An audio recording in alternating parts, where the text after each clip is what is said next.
গত 16টা বছর যে বিএনপি মজলুম ছিল, আজকে তাদের আচরণ অনেকটা আওয়ামী লীগের মতো লাগছে আমাদের কাছে। প্রশ্ন করবেন, এমন কথা বললাম কেন হঠাৎ করে? আমরা দেখেছি গত 16টা বছর বাংলাদেশের পক্ষের শক্তি বলতে যে কটা মুখ সবচেয়ে বেশি সরব ছিল, তাদের মধ্যে অন্যতম ছিলেন আমার দেশ সম্পাদক মাহমুদুর রহমান, যুক্তরাষ্ট্রে ছিলেন ইলিয়াস হোসেন কনক সরোয়ার, এবং ফ্রান্স থেকে সবচেয়ে সোচ্চার ভূমিকা ছিলেন পিনাকি ভট্টাচার্য। এবং এই সময়টাতে অর্থাৎ বিএনপির কোনো মুখপাত্র, কোনো গণমাধ্যম, সোশ্যাল অ্যাক্টিভিস্টরা যখন সফল কোনো আন্দোলন করতে পারছিল না, ন্যারেটিভ তৈরি নির্বাচন করতে পারবে কিন্তু জোটের প্রতীক দিয়ে নির্বাচন করতে পারবে না। এই জন্য আমরা অনেকে দেখতে পাচ্ছি যে দল ত্যাগ করে নির্বাচন বিএনপিতে অংশগ্রহণ করছে এবং বিএনপি ধানের শেষে ভোটে অংশগ্রহণ করবে এমনটাই। এবং এই নিয়ে বিভিন্ন দলের মধ্যে যেসব দল থেকে নেতারা চলে আসছে সেসব দলের মধ্যেও কিছুটা অসন্তোষ বিরাজ করছে। এছাড়া আমরা এনসিপির সাথে শুনতে পাচ্ছি যে জামাতের যেই জোট হওয়ার কথা সেই জোট নিয়ে এনসিপি নেতাদের মধ্যে এক ধরনের অসন্তোষ। সবাইকে শুভেচ্ছা জানাচ্ছি। মাসুম মাহবুব। বাংলাদেশের রাজনীতিতে মানুষের যে নতুন চরিত্রগুলো উন্মোচন হচ্ছে, এটা আমাদের জন্য খুব ভয়াবহ সিনড্রোম বলে মনে করছি। গত 16টা বছর যে বিএনপি মজলুম ছিল, আজকে তাদের আচরণ অনেকটা আওয়ামী লীগের মতো লাগছে আমাদের কাছে। প্রশ্ন করবেন, এমন কথা বললাম কেন হঠাৎ করে? আমরা দেখেছি গত 16টা বছর বাংলাদেশের পক্ষের শক্তি বলতে যে কটা মুখ সবচেয়ে বেশি সরব ছিল, তাদের মধ্যে অন্যতম ছিলেন আমার দেশ সম্পাদক মাহমুদুর রহমান, যুক্তরাষ্ট্রে ছিলেন ইলিয়াস হোসেন কনক সরোয়ার, এবং ফ্রান্স থেকে সবচেয়ে সোচ্চার ভূমিকা ছিলেন পিনাকি ভট্টাচার্য। এবং এই সময়টাতে অর্থাৎ বিএনপির কোনো মুখপাত্র, কোনো গণমাধ্যম, সোশ্যাল অ্যাক্টিভিস্টরা যখন সফল কোনো আন্দোলন করতে পারছিল না, ন্যারেটিভ তৈরি করতে পারছিল না, তখন আমরা দেখেছিলাম যে এই ব্যক্তিরা বিএনপির হয়ে সবচেয়ে বড় সোচ্চার ভূমিকাটি পালন করেছে। যখন জনাব তারেক রহমানের বক্তব্য বাংলাদেশের সকল গণমাধ্যমে প্রচার আদালত কর্তৃক নিষিদ্ধ করা হলো, আমরা দেখলাম যে বিএনপির কিছু নেতা প্রতিদিন রুটিন ওয়ার্ক গণমাধ্যমে প্রেস ব্রিফিং ছাড়া কার্যত কিছু করতে পারছিলেন না। তখন আমরা দেখলাম ইলিয়াস হোসেন কনক সরোয়ার, পিনাকি ভট্টাচার্য কথা বলেছেন যে আমার দেশ পত্রিকাটি বন্ধ করা হলো কেবল হাসিনার বিরুদ্ধে সত্য উন্মোচনের জন্য, এবং হামলা করা হলো আমাদের সম্পাদক মাহমুদুর রহমানের উপর, রক্তাক্ত করা হলো। তিনি দীর্ঘদিন বিনা বিচারে জেলে ছিলেন, শেষ পর্যন্ত দেশ ছেড়েছেন, পালিয়ে জীবন রক্ষা করেছেন। এই অকুত ভয় একজন লড়াকু সৈনিককে আজকে বাংলাদেশের সেই সব ব্যক্তিরা যারা মজলুম ছিলেন, তারা এখন প্রধান শত্রু হিসেবে টার্গেট করেছে। আর সেই মজলুম দলটির এখন মূল ভিত্তি বা হাতিয়ার হলো তারাই যারা বাংলাদেশের যে গণতান্ত্রিক আন্দোলন বা বাংলাদেশের যে নতুন প্রজন্মের যে নতুন স্বাধীনতা, তার জন্য তারা খুব বড় ভূমিকা পালন না করা ব্যক্তিরা। আমাদের সম্পাদক দুজন ব্যক্তির নামে মামলা করলেন, একজন বিএনপির মারুফ মল্লিক, অন্যজন হলেন ওয়াহিদুজ্জামান অ্যাপোলো। দুজনেই বিএনপির বেশ পরিচিত মুখ বলে আমরা জানি। কিন্তু আমাদের সম্পাদক এই দুজনের বিরুদ্ধে মামলা করলেন কেন, এটা আপনারা ইতিমধ্যে শুনে গেছে। ইলিয়াস হোসেনের ফেসবুক দুটো বন্ধ করা হলো, ইউটিউব রেস্ট্রিকশন আটকালো, ইলিয়াস হোসেনের একমাত্র অনুমোদিত প্রতিষ্ঠান বাংলা এডিশনকেও আমরা দেখলাম গভর্নমেন্ট নিবন্ধন বাতিল করলো। যারা এই বিপ্লব সৃষ্টি করলো, আমরা দেখেছিলাম যে আসিফ, নাহিদ, সার্জিস, হাসনাতরা একদম প্রকাশ্যে সেই সময়টিতে বলেছিলেন যে এই আন্দোলনটা একদিনের না, এই আন্দোলনটাকে প্রায় এক যুগ ধরে তৈরি করেছিল এই ব্যক্তিরা, ইলিয়াস, কনক, পিনাকি, মাহমুদুর রহমান, এদের নামগুলো এসছে। কিন্তু আজকে তারা এই বিপ্লবী সরকারের কাছে ভিলেনের রূপ নিলেন। মারুফ মল্লিক তার গত 5 তারিখ অর্থাৎ হাসিনা পালাবার আগ পর্যন্ত, হাসিনা যে পালিয়ে গেলেন তারপরে না আগে, তার ভূমিকা কি কম বেশি আমরা জানি। ওয়াহিদুজ্জামানের বক্তব্য বা তিনি দেশের জন্য বা বিএনপির জন্য কি করেছেন কম বেশি সেটাও আমরা জানি। কিন্তু মাহমুদুর রহমানের অবদানকে যারা খাটো করছেন, যারা তাকে চিহ্নিত করছেন, রাজনৈতিক কারণে টার্গেট করছেন, তাদের বলছি আজকের দিনই দিন না, আগামী একটা দিন আছে, সেই দিন আপনাদের পক্ষে কথা বলার কেউ থাকবে না। আমি আমার মতো একজন ক্ষুদ্র মানুষের দেশ ছেড়েছিলাম, এবং আমি আমার নিজের অবদানকে প্রকাশ করতে চাই না। জাস্ট এইটুকু বলি, আমরা বিএনপির কাছে কোনো দয়া ভিক্ষাও যেমন চাই না, পদবীও ভিক্ষা চাই না, এবং বিএনপির নামে চাঁদাবাজিও করি না। যদি আমাদেরকে দেখে কেউ বিএনপিকে চেনে, সেটা দেখবে একটা ক্লিন বিএনপি, কিন্তু তাদেরকে দেখে যারা বিএনপিকে চিনবে, তারা চিনবে চাঁদাবাজ বিএনপি। এখন বিএনপি কাদের অন করবে সেটা বিএনপি চিন্তা করুন। আমি দেখছি যখন 21শে আগস্ট গ্রেনেড হামলায় শেখ হাসিনা বিএনপিকে জড়িয়ে রায় দিল, সমস্ত দায়ভার জিয়া পরিবারের ঘাড়ে চাপানো হলো, বিএনপির ডাকসাইটে সব নেতাদের ফাঁসানো হলো। সেই সময় ইলিয়াস তার অনুসন্ধানমূলক যে রিপোর্টটি করলো, পুরো বাংলাদেশ স্তব্ধ হয়ে গেল। যে কাজটি কেউ করতে পারলো না সেটা ইলিয়াস করলেন। তারেক রহমান বললেন তার একজন ঘনিষ্ঠ ব্যক্তিকে যে ইলিয়াস এই কাজটি কি করে সম্ভব, ওর মতো একটা একজন মানুষ প্রবাসে বসে এত চমৎকার অনুসন্ধানমূলক রিপোর্ট কি করে তৈরি করলো। আদালতের ফাঁক ফোকর, হাসিনার মিথ্যাচার সকল কিছু ফাঁস করে দিয়েছিল ইলিয়াস তার রিপোর্টের মাধ্যমে।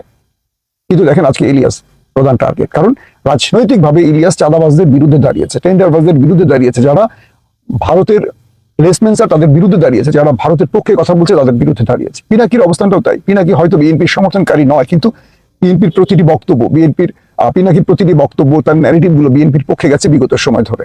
আজকে বিএনপি তার পক্ষে কথা বলছে না, তাকে আওয়ামী লীগের সুরে অ্যাটাক করার চেষ্টা করছে। দেখেন, কেউ বিএনপি সমর্থন করবে, কেউ জামাত সমর্থন করবে, যে যেটাই সমর্থন করুক না কেন, দিন শেষে এরা প্রত্যেকেই ফ্যাসিজমের বিরুদ্ধে লড়াই করা মুখগুলো। এদের অবদানকে যখন খাটো করবেন, আজকে আমি দেখলাম আমাদের ভাড়াটের সাংবাদিক, যিনি ভাড়ায় চালিত সাংবাদিক হিসেবে বাংলাদেশে পরিচিত, জোকার 9, তিনি মাহমুদুর রহমানের পাসপোর্টের একটি ছবিকে দিয়ে অনেক রকম তথ্য উপাত্ত ছাড়লেন এবং বিএনপি সেটাকে শেয়ার করছে এবং বিএনপি মাহমুদুর রহমানকে ভিলেন বানিয়ে ফেলছে, কারাপ্টেড ব্যক্তি বানাচ্ছে বা তুর্কি এজেন্সির লোক বানাচ্ছে, দেশদ্রোহী বানাচ্ছে। একবার চিন্তা করবেন জোকার 9 কে আসলে?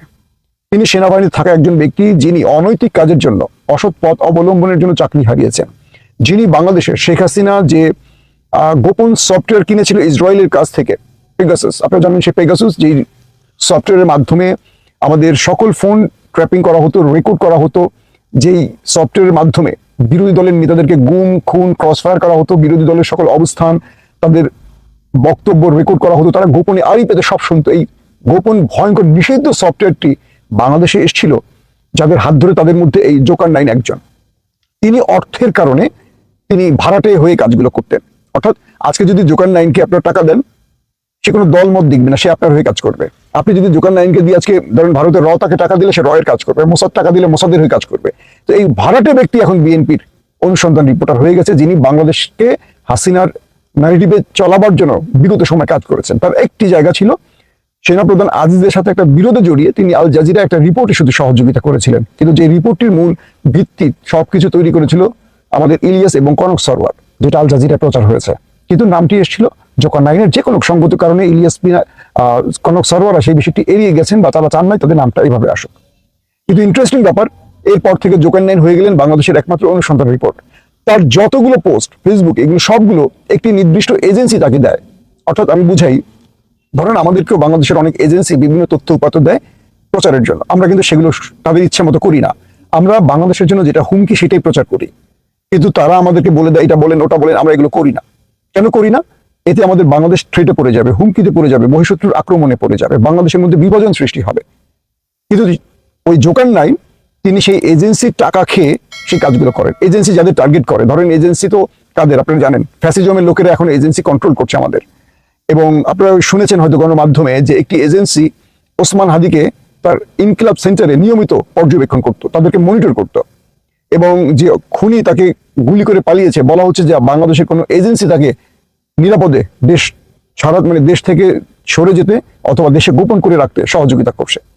তো আপনারা জানেন যে দীর্ঘ 15-16 বছরের ফ্যাসিজমের যে এজেন্সিগুলো, গোয়েন্দা বাহিনীগুলো এখনো তারা বহাল তবিয়তে আছে। তো তাদের প্রেসক্রিপশন যিনি বাস্তবায়ন করছেন লন্ডনে বসে, বিদেশে বসে, তিনি কাদের লোক এটুকু তো বুঝতে পারছেন।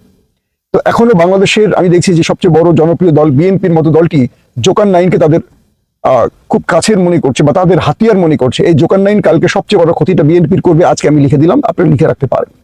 বাংলাদেশে যারা সাংবাদিকতা করছে, পরিচিত মুখ, তাদেরকে একটু চিন্তা ভাবনা করবেন, তাদের ব্যাপারে চিন্তা করবেন। কে কনক সরওয়ার, যিনি বিএনপির পক্ষে কথা বলতে গিয়ে 9 মাস জেল খেটেছেন। তারেক রহমানের বক্তব্য যখন নিষিদ্ধ আদালত কর্তৃক 21শে টেলিভিশনে প্রচার করেছিলাম আমি মাসুম মাহবুব নিউজ এডিটর হিসেবে, তখন ছিলেন কনক সরওয়ারের স্পেশাল করেসপন্ডেন্ট। আমার কাছে ভিসা থাকায় আমি দেশ ছেড়ে পালাতে পেরেছি। আমাকে যখন গোয়েন্দা বাহিনী থেকে বলা হল দ্রুত দেশ ছাড়েন, 24 ঘন্টার মধ্যে গ্রেপ্তার হয়ে যাবেন, তাৎক্ষণিক আমি দেশ ছেড়ে পালিয়ে গেছি। কিন্তু কনক সরওয়ারের কাছে সেই সময়টা কোনো ভিসা ছিল না বলে তিনি ওয়েট করতে হয়েছে, এবং তিনি শেষ পর্যন্ত যখন আমেরিকান ভিসা পেলেন, সেই ভিসা পাসপোর্ট সংগ্রহ করতে এসেই ঢাকা থেকে গ্রেপ্তার হন। 9 মাস তিনি জেল খাটেন। আমাদের অবদানগুলো যারা ভুলে যাবেন, তাদেরকে বলবো আগামী দিন কেউ বিএনপির জন্য আর হাল ধরবে না। কারণ যখনই হাইব্রিডরা, যখনই চাটুকাররা, যখনই দুর্নীতিবাজরা, করাপ্টেড লোকগুলো, এই মহা বদমাশ লোকগুলো আপনাদের হাতিয়ার হবে, আমাদের মতো যারা স্যাক্রিফাইস করে গেছি, আমরা দলের কাছ থেকে এখনো কিছু চাই না। দলের এতটুকু দুর্নাম আমরা কামাই করিনি, কিন্তু আমরা দলের সমালোচনা করি কেন? আমরা সাংবাদিকতা করি, আমরা দলের চাটুকার নই। দল যেটা ভালো করে সেটা প্রকাশ করি, দল যেটা খারাপ করে সেটা দলকে সংশোধনের জন্য বলি। কিন্তু দল আমাদেরকে থ্রেট মনে করেন, আমাদের গুপ্ত মনে করেন আপনারা। কারণ আপনারা ধরে নিচ্ছেন আগামীতে ক্ষমতায় আসবেন, হয়তো বা ক্ষমতায় এসে আওয়ামী লীগ আমাদের উপর যে জুলুমটা করছে আপনারা তাই করবেন, আমরা আবার দেশ ছাড়বো। কিন্তু আপনারাও ক্ষমতা একদিন ছাড়বেন, হারাবেন, আবার কেউ আসবে, সেদিন আপনাদের জন্য আর কেউ কথা বলবে না। কারণ সেই দিন আমাদের এই কথাগুলো অনেকের মনে থাকবে যে দলের জন্য যারা স্যাক্রিফাইস করে, দলের জন্য যারা নিবেদিত, তাদেরকে দল মনে রাখে না। দল মনে রাখে শেষ সময় এসে যারা সুবিধা আদায় করে। এই মাহমুদুর রহমানকে নিয়ে যারা এখন তুচ্ছ-তাচ্ছিল্য করছেন, অপপ্রচার করছেন, তারা মাহমুদুর রহমানের পায়ের যোগ্য। মিস্টার ওয়াহিদুজ্জামান মাহমুদুর রহমানের পায়ের যোগ্য। জোকার 9 তিনি মাহমুদুর রহমানের আদর্শ নিয়ে প্রশ্ন তুলছেন, যিনি সবচেয়ে বড় করাপ্টেড একজন ব্যক্তি। এই জোকার 9-এর বিরুদ্ধে আমার কাছে অনেকগুলো অভিযোগ আসছে। তিনি বিভিন্ন বড় বড় কোম্পানিকে ফোন করে থ্রেট দেন যে আপনার বিরুদ্ধে এই অভিযোগ আছে। তারপরে তিনি কি করেন? তাদের কাছ থেকে আবার টাকা চান অন্য মাধ্যম দিয়ে। শত শত কোটি টাকার মালিক হয়েছেন এই ভদ্রলোক, বিদেশে বসে চাঁদাবাজি করে, থ্রেট দিয়ে। আজকে তিনি অন্যের আদর্শ নিয়ে, অন্যের চরিত্র নিয়ে কথা বলছেন। হাস্যকর না বিষয়গুলো? লজ্জাকর বিষয়গুলো। দর্শক, বিএনপির কাছে একটা অনুরোধ থাকবে, আপনারা দুর্দিনের বন্ধুদের হাত ছাড়বেন না। সুদিনের বন্ধু তো অনেকেই আসবে। আওয়ামী লীগ যে ফলটা করেছিল, আওয়ামী লীগও তাদের দুর্দিন, আওয়ামী লীগের একটা ভালো দিক ছিল, তারা দুর্দিন সুদিনের বন্ধুগুলোকে চেনে, কিন্তু বিএনপি চেনে না। বিএনপি করতে 16 বছর যারা জেল জুলুম খেটেছেন, তারা মনোনয়ন পান না, তারা এখনো সুবিধাজনক অবস্থানে নেই। কিন্তু হঠাৎ করে দেখবেন বিএনপিতে কিছু নতুন মুখ উন্মোচিত হয়েছে, যারা এখন সব দখল করছে, মিডিয়া দখল করছে, এটা দখল করছে, ওটা দখল করছে। আমরা পারতাম না কোনো টেলিভিশন দখল করতে, কিন্তু আমরা করিনি। বিএনপির দুর্নাম হবে। আমাদের এই শিক্ষাটা আমরা নিজের ভেতরে লালন করছি যে অ্যাটলিস্ট দেশের জন্য, মানুষের জন্য কিছু করব। কিন্তু দেখেন আমরা এখন ভিলেন হয়ে যাচ্ছি।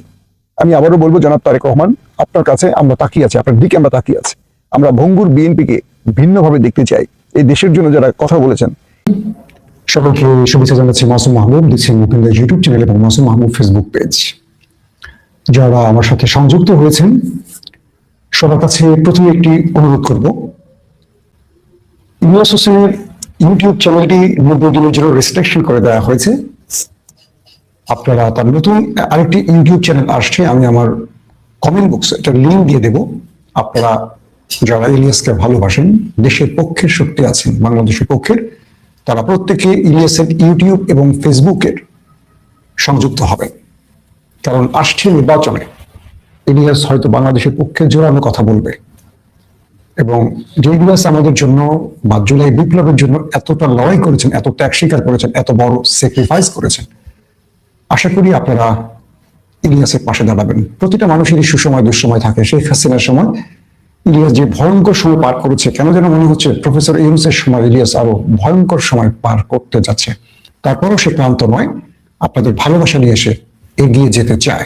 তার পাশে সবাই থাকবেন। আমি আমার কমেন্টে এবং ডিসক্রিপশনে এই লিঙ্কগুলো দিয়ে দিব লাইভ শেষ করে। আশা করি প্রত্যেকে সেখান থেকে চ্যানেলগুলো সাবস্ক্রাইব করে নেবেন। প্রথমে যে বিষয়টি আসলে আমি হাদিকে দিয়ে আলোচনা শুরু করবো। চলে যাবো জামাত, এনসিপি, বিএনপি, চরমোনাই সকল প্রসঙ্গে। আজকে অনেকগুলো গুরুত্বপূর্ণ তথ্য আপনাদের শেয়ার করবো। আমাদেরকে ইন্টেলিজেন্স থেকে, আমাদের রাষ্ট্রীয় ইন্টেলিজেন্স গোয়েন্দা বিভাগ থেকে কিছু তথ্য শেয়ার করা হয়েছে। বলা হয়েছে যে হাদি তার ইনকিলাব সেন্টার যে তৈরি করেছিল, অর্থাৎ তিনি যেখান থেকে দিল্লি সংস্কৃতির বিরুদ্ধে একটি বাংলাদেশি সংস্কৃতির জন্য যে লড়াইটা শুরু করেছিলেন কালচারাল ভাবে, সেটা অর্থাৎ ইনকিলাব সেন্টারটা অবস্থিত ছিল বাংলা মাঠে। আমি লোকেশনটা একটু বলি। Flat number 2A, house number 32, এটা হলো dominion Roshan villa, Mymensingh lane, Bangla motor. বলা হচ্ছে হাদি যে ভবনটিতে তার অফিসটি খুলছিলেন, এটির মালিক ছিলেন একজন হিন্দু ব্যক্তি, নাম পরিমল চন্দ্র দাস। তিনি একটি প্রাইভেট কোম্পানিতে খুব ছোট পদে কাজ করতেন, একটা ব্যাটারি কোম্পানি। হ্যাঁ, তো এই ভলভো ব্যাটারি কোম্পানিতে তিনি কাজ করতেন, অ্যাকাউন্টসে একটা খুব সাধারণ পদে চাকরি করতেন। যে ভবনটি ইনকিলাব সেন্টার প্রতিষ্ঠিত হয়েছে, সেই ভবনের মালিক মিস্টার পরিমল চন্দ্র দাস। এবং এখানে চাকরিরত, মানে ভলভো ব্যাটারি কোম্পানিতে চাকরিরত অবস্থায় দুর্নীতির দায়ে তার চাকরিটা চলে যায়।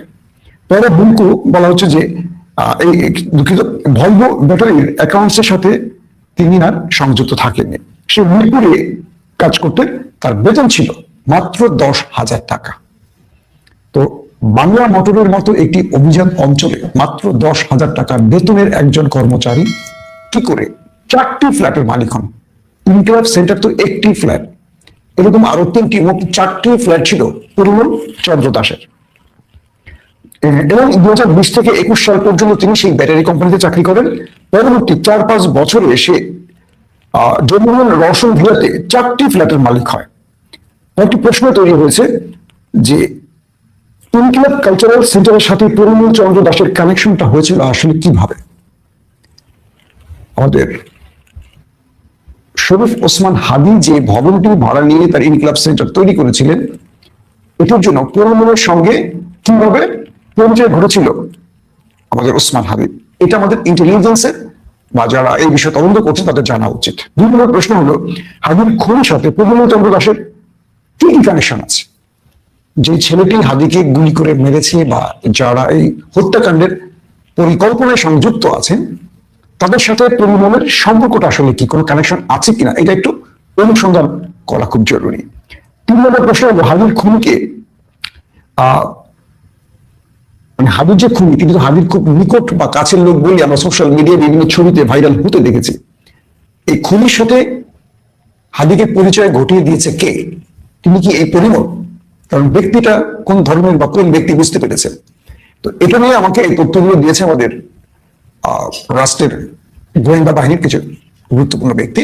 তারা বলছেন যে সোশ্যাল মিডিয়াতে কথাগুলো উপস্থাপন করা খুব জরুরি, কারণ এই পরিমল যিনি মাত্র 10,000 টাকার বেতনে কাজ করতেন, তিনি বাংলা মোটরের একটি অভিজাত অঞ্চলে 4টি ফ্ল্যাটের মালিক হলেন কি করে, এবং হাদির সাথে তার পরিচয় হলো কি করে, এবং যে খুনি, সেই খুনির সাথে হাদির পরিচয় কে ঘটিয়েছে, এই প্রশ্নগুলোকে নিয়ে এখন কাজ শুরু করলে পরিমল এখনো বাংলাদেশে আছেন এবং তাকে যদি আমাদের আইন শৃঙ্খলা বাহিনী জিজ্ঞাসাবাদ করেন, এটা নেপথ্যের অনেক তথ্য বেরিয়ে আসবে। কিন্তু সরকার এই ব্যাপারে নাখোশ, কি বলে, সরকার এই ব্যাপারে খুব চুপচাপ।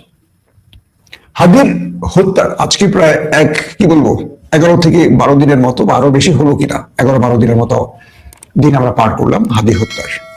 এখন পর্যন্ত প্রকৃত অপরাধীকে গ্রেফতার করতে পারেনি আমাদের ইন্টারিম গভর্নমেন্ট। কিন্তু প্রথম আলোতে যারা অ্যাটাক করেছিল ক্ষোভে, এরা কেউ সন্ত্রাসী না, এরা দেশপ্রেমী, কিন্তু দিল্লির হেডকোয়ার্টার বলে অনেকে ক্ষোভে হাদির উপর অ্যাটাক করছে, তাদেরকে খুঁজে খুঁজে গ্রেফতার করছে, কিন্তু হাদির খুনিদের সরকার গ্রেফতার করছে না, কি ইউনিট সরকার। এবং এই প্রশ্নগুলো তোলার জন্য ইলিয়াসের 2টো ফেসবুক আউট, ইউটিউবটাও রেস্ট্রিকশন চলে গেছে সরকারের, বাংলাদেশ সরকারের অনুরোধে ইউটিউব কর্তৃপক্ষ এই কাজটি করেছে, যেটি শেখ হাসিনাও করতে পারেনি, কারণ ইউনিট সরকারের খুব ক্ষমতা এই ব্যাপারে, তিনি একেবারে জাতিসংঘ বা আমেরিকার সাথে তার দোস্তি সম্পর্ক। প্রশ্ন হলো, মানুষের কথা বলার মাধ্যম বন্ধ করে দিয়ে, ধরেন আজকে আমারটা বন্ধ করে দিলেন, ইলিয়াস নতুন করে আরেকটি চ্যানেল ওপেন করবেন, আবার সেটা জনপ্রিয় হবে, হয়তো বা ফিরে পাবে আপিল করে, এর চেয়ে বেশি কথা বলবেন, কি করবেন? ইউনূস সাহেবের কাজ কি মানুষের মুখ বন্ধ করে দেয়া, নাকি অপরাধীকে শনাক্ত করে বিচারের মুখোমুখি করা? দর্শক, 2000 মানুষের জীবনের বিনিময় যে ইনসাফের বাংলাদেশ গড়ার প্রত্যয় নিয়ে হাদিরা লড়াই করেছিল, সেই হাদি যদি শহীদ হন আর তিনি যদি বলে যান যে আমি যদি মারা যাই আমার বিচারটা কইরেন, সে বিচারটা যদি আমাদের করার ক্ষমতা না থাকে, তাহলে এমন স্বাধীনতা নিয়ে আমরা কি করব? এই স্বাধীনতাকে আমরা টিস্যু পেপারের মতো ইউনূস সরকারের টয়লেটে রেখে আসতে চাই, তিনি ব্যবহার করে ছুঁড়ে ফেলে দেন। ঢাকার শাহবাগ এখন উত্তপ্ত, লাখো হাদিরা সেখানে সমবেত হয়েছে।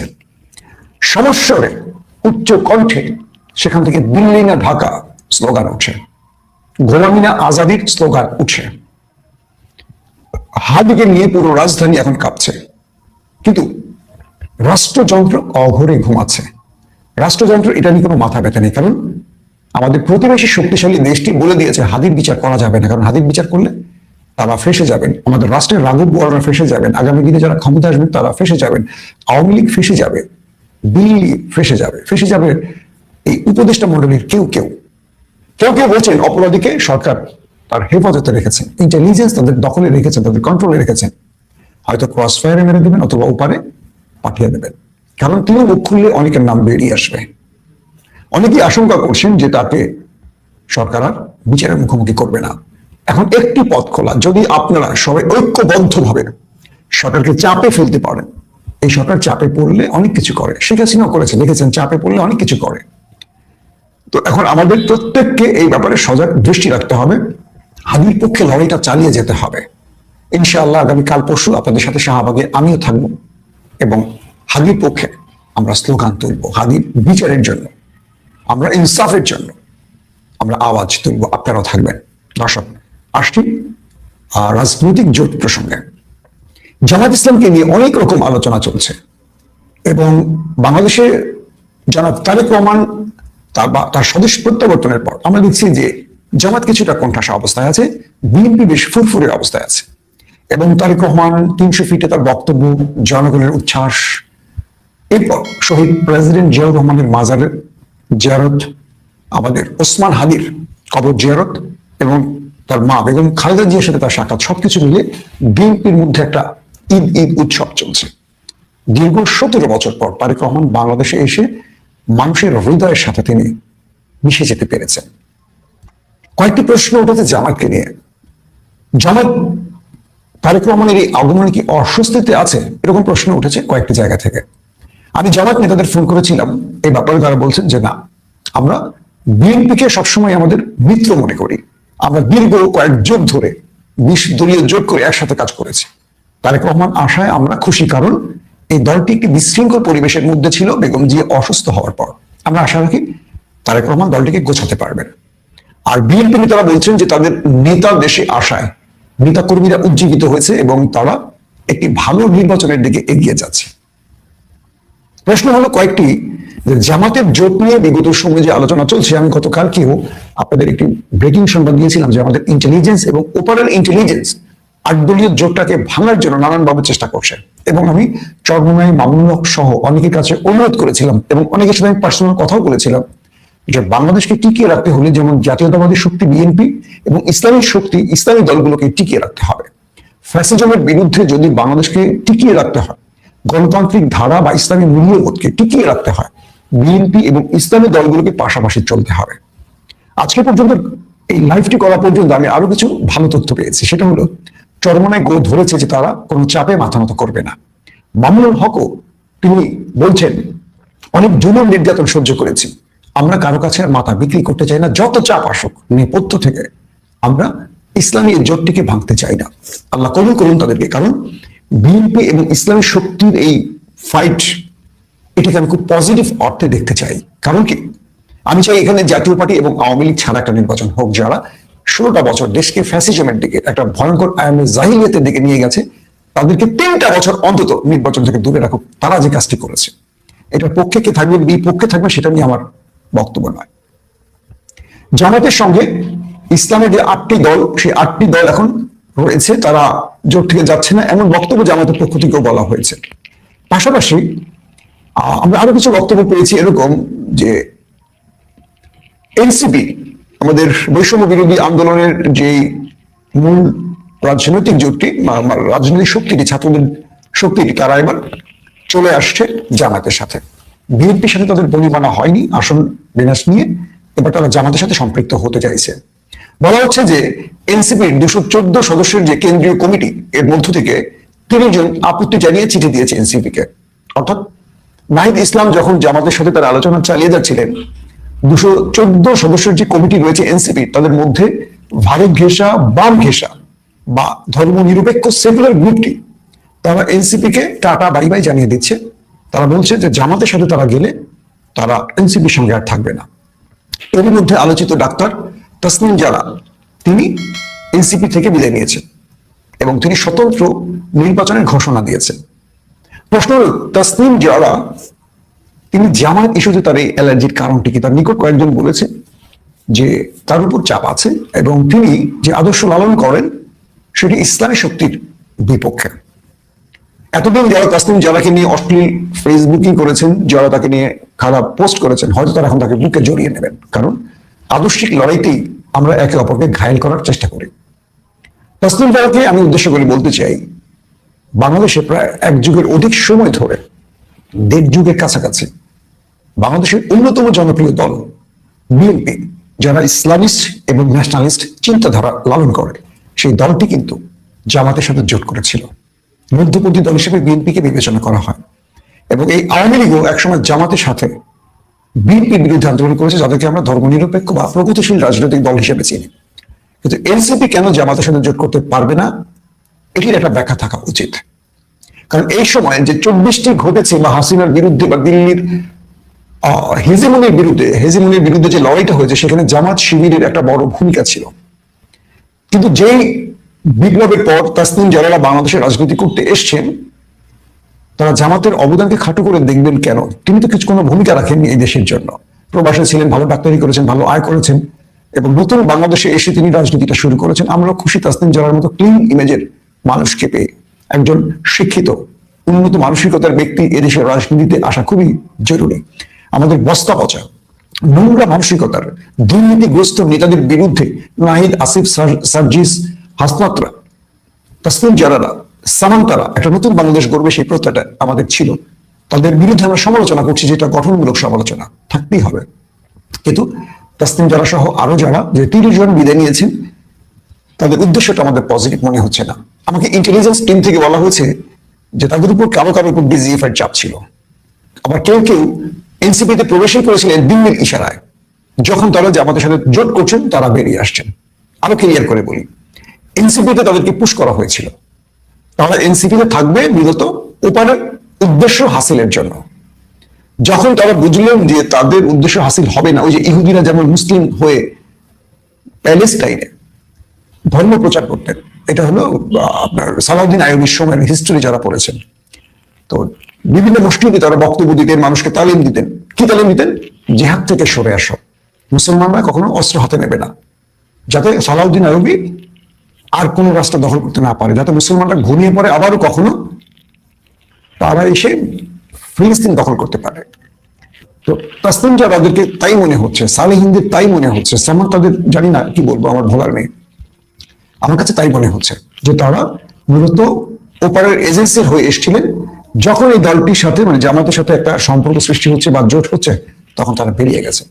এতে কিছু যায় আসে না, এনসিপিরও কিছু যায় আসে না, জামাতেরও কিছু না, বিএনপিরও কিছু আসে না। কারণ তাসনিম জারা ভোটে দাঁড়ালে 300-400 ভোট পাবেন, এই 300-400 ভোট হয়তো বা এনসিপি আর পাবে না। কিন্তু জামাতের সঙ্গে দাঁড়ানোর জন্য যে লাখ লাখ ভোট পাবে, বা বিএনপির সাথে যদি যেত এনসিপি, তারা যে লাখ লাখ ভোট পেত বা প্রার্থী বিজয়ের সম্ভাবনা ছিল, এটা তো আর তাসনিম জারাদের থাকবে না।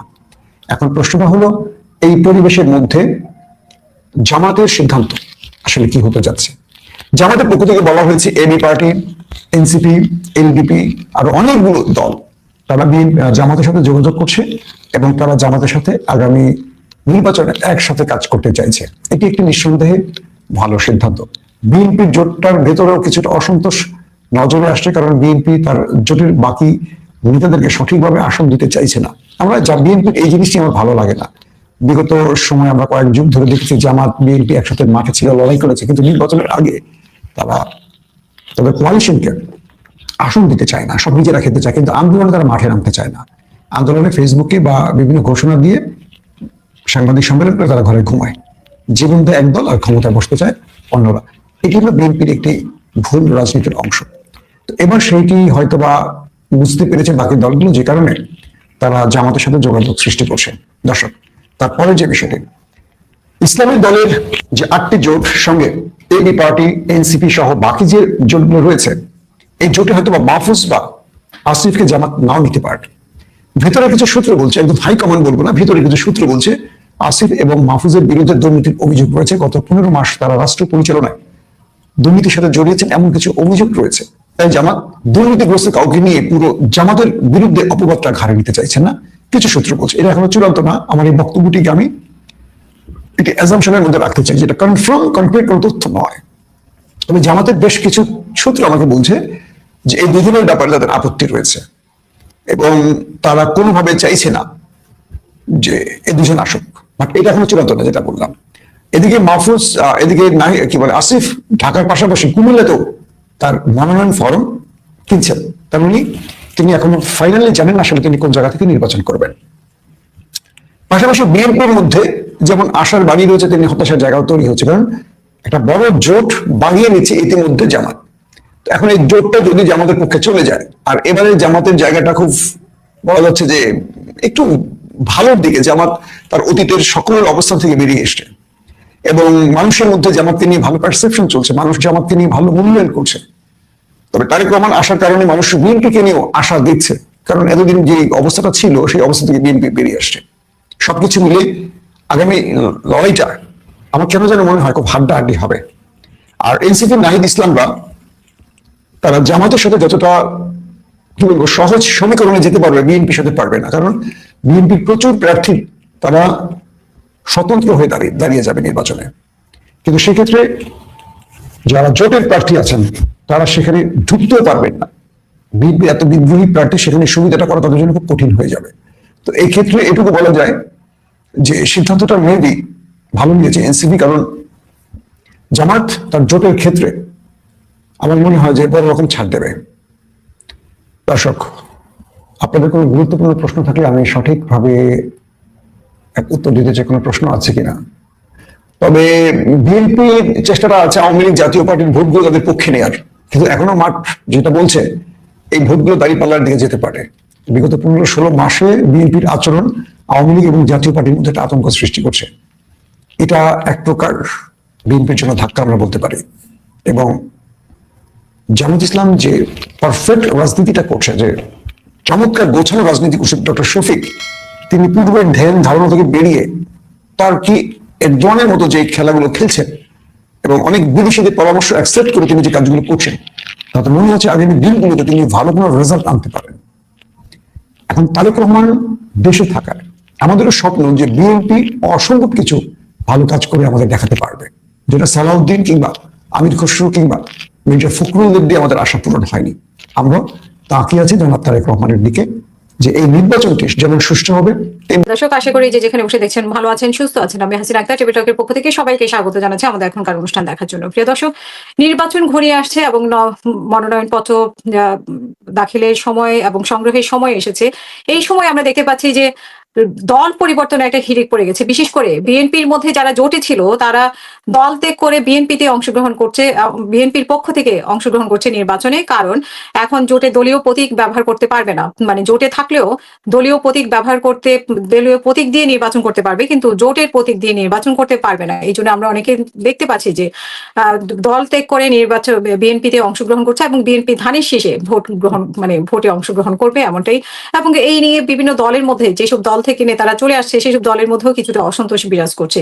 এছাড়া আমরা এনসিপির সাথে শুনতে পাচ্ছি যে জামাতের যে জোট হওয়ার কথা, সেই জোট নিয়ে এনসিপি নেতাদের মধ্যে এক ধরনের অসন্তোষ কাজ করছে। এবং আজকে তাসলিম যারা পদত্যাগ করেছেন দল থেকে, আমরা এইসব বিষয় নিয়ে কথা বলবো। কথা বলার জন্য আমার সাথে 3 জন অতিথি উপস্থিত আছেন। আমার সাথে উপস্থিত আছেন ব্যারিস্টার সারোয়ার হোসেন, আইনজীবী, বাংলাদেশ সুপ্রিম কোর্ট এবং স্বতন্ত্র প্রার্থী হিসেবে উনি দাঁড়াচ্ছে, নির্বাচন করছেন ঢাকা 17 থেকে, আমি যদি ভুল না করে থাকি। সারোয়ার হোসেন, আপনাকে স্বাগত আমাদের আজকের অনুষ্ঠানে। আমাদের সাথে আপনাকে অসংখ্য ধন্যবাদ আমাদের সাথে যুক্ত হওয়ার জন্য। আমাদের সাথে যুক্ত আছেন স্যার অ্যাডভোকেট মামুন মাহবুব, সাধারণ সম্পাদক SCBA সংবিধান সংরক্ষণ কমিটি। আপনাকেও স্বাগত আমাদের আজকের অনুষ্ঠানে। জি, ধন্যবাদ। জি, আমাদের সাথে উপস্থিত আছেন অ্যাডভোকেট হুমায়রা নূর, যুগ্ম সাধারণ সম্পাদক এনসিপি। আপনাকেও স্বাগত আমাদের আজকের অনুষ্ঠানে। ধন্যবাদ, সবাইকে সালাম জানাচ্ছি। আমি শুরু করছি আপনার ব্যারিস্টার সারোয়ার হোসেন আপনাকে দিয়ে। এই যে আমরা দলের রদবদল দেখতে পাচ্ছি, তো এই রদবদলটাকে আপনি কিভাবে দেখছেন? আমার মনে হয় যে 54 বছরের ইতিহাসে এই প্রথম এভাবে ঠিক নির্বাচনের আগে এরকম দল বদল করে জোটের নেতারা মূল দলে অংশগ্রহণ করছেন, বিশেষ করে বিএনপি জোট যারা ছিলেন। তো এটাকে আপনি কিভাবে দেখছেন? এবং আদর্শিকগত দিক থেকে শুধুমাত্র নির্বাচনে জয় লাভের জন্য এই ধরনের পরিবর্তন আসলে রাজনীতিতে কি বার্তা দিচ্ছে বলে আপনি মনে করেন? ধন্যবাদ আপনাকে, ধন্যবাদ আজকে সহ-আলোচক দুইজনই আমার সহকর্মী এবং যারা এই মুহূর্তে আমাদের প্রোগ্রাম শুনছেন। দেখুন, যে কোনো নির্বাচনের আগে এক ধরনের হর্স ট্রেডিং হয়, ঘোড়া বিক্রির আসর বসে। সো এটা এক ধরনের সেই ঘোড়া বিক্রিরই আপনার সময় বলতে পারেন। তবে এর অনেকগুলা রেমিফিকেশনস রয়েছে, অনেকগুলা সিগনিফিকেন্স রয়েছে। যে আজকে যে বাংলাদেশে একটা দ্বিদল তন্ত্র চলছিল, এই দ্বিদল তন্ত্রের বাইরে এই দ্বিদলের একটা দল ভুল করে ডুমড হয়ে গেছে, মানে অপশাসন দুঃশাসন মাফিয়া তন্ত্র সৃষ্টি করে। আর একটা দল এই মুহূর্তে ভালো অবস্থানে আছে, বিএনপি। জনসমর্থন দেখা যাচ্ছে অনেক আছে, কিন্তু ভিতরে আবার অনেক কিছুই রয়েছে। শুধু বড় জনসমাবেশ নেসেসারিলি অনেক সময় জনমতের প্রতিফলন ঘটে না, কারণ এরশাদের পতনের সময় দেখা গেছে মাঠ ভরা লোক, শেখ হাসিনার পতনের সময় মাঠ ভরা লোকই হয়। এটা বাংলাদেশের রাজনীতির একটা অংশ। তো এইখানে আপনার এইটা একটু খটকাই লেগেছে, যেটা আপনি বলেছেন যে আম, অধিকার অধিকারের যে নূর এবং রাশেদ অলরেডি দল ত্যাগ করে বিএনপিতে জয়েন করেছে। তো এটা তার সিদ্ধান্ত। আমি মনে করি যে তাদেরকে মানুষ হিউজ সমালোচনা করবে এবং শুধু এমপি হওয়ার লক্ষ্যে এত কষ্ট করে একটা দল গঠন করেছে, অনেক অত্যাচার নির্যাতন সহ্য করেছে, সেই দল ত্যাগ করে আজকে শুধু মার্কার জন্য আরেকটা দলে জয়েন করা, এইটা জনগণ ভালোভাবে নেবে বলে আমি মনে করি না। এবং এইটা তার পলিটিক্যাল ক্যারিয়ার যতটুকু হয়েছিল, এই পলিটিক্সটা তার মারাত্মক হোঁচট খেলো। এবং যারা ছোট ছোট দল, অন্য যে অনম্যান পার্টি যারা আছে তাদের কথা আলাদা, তাদের ওই সেক্রেটারি নামও অনেকে জানে না, কিন্তু গণ অধিকার পরিষদ অন্তত একটা একটা ভালো রাজনীতি শুরু করেছিল। তাদের একটা পুরো বাংলাদেশে একটা সংগঠিত হয়েছে, সংগঠন ছিল বলে সেটা দেখা যাচ্ছে। এবং এই যে তাদের প্রচেষ্টাটা একটা এই পরিবারতান্ত্রিক এবং দ্বিদলীয় রাজনীতি থেকে মানুষকে একটা যে অপশন ছিল, সেই অপশনটাও নতুন করে হোঁচট হলো। হয়তো বা একজন এমপি হবে, কিন্তু এই শুধু এমপি হওয়ার জন্য এক ধরনের এইটাকে আমি অনেকগুলা সমালোচনা আজকে সোশ্যাল মিডিয়ায় দেখেছি যে এক ধরনের গোলামি অথবা দাসত্ব মেনে নিল, এবং তার রাজনীতির সক্রিয়তায় ফেরত আসা অত্যন্ত কঠিন হয়ে যাবে। তো তাদের রাজনীতিটা ভালো রাজনীতি ছিল বলে আমি মনে করি। এই এই পরিস্থিতি তাকে দেখলাম যে তার বিরুদ্ধে অলরেডি কাপড় নিয়ে তার বিরুদ্ধে মিছিল করেছে, এবং সে এমপি হবে কি হবে না আমি জানি না। এখন আমাদের ছোট ভাই, I wish him good luck, কিন্তু তার যে পলিটিক্যাল আদর্শ সেইটা আসলে এখান থেকে বিঘ্নিত হয়ে গেল। এটি হলো একটা দিক। আর অন্য মনে করেন যে অনম্যান পার্টি আরো অনেকে জয়েন করছে, ইয়েস এটা যুক্তি আছে। আপনি যদি আপনার দল নিয়ে যদি আপনি নির্বাচন করতে চান, তাহলে আপনার দলের মার্কা নিয়ে করবেন। আর আপনার দলের মার্কা নিয়ে যদি করতে না চান, আপনি অন্য দলের মার্কা ব্যবহার করবেন, দেন আপনার দল বিলুপ্ত করে সেই দলে জয়েন করা উচিত। এটার ভিতরে যুক্তি আছে, কিন্তু ওদের পলিটিক্সটা একটু আলাদা ছিল বলে আমি মনে করি, এবং তাদের একটা পোটেনশিয়ালিটি ছিল, একটা ভায়াবিলিটি ছিল।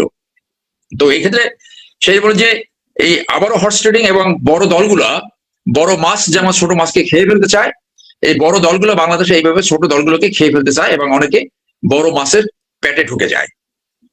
এবং এইটাই হলো এই পরিস্থিতিতে যে রাজনৈতিক যে একটা মেরুকরণ হয় নির্বাচনের সময়, সেই মেরুকরণ এবং এই মেরুকরণ গুলা ভালোর দিকে যায় না।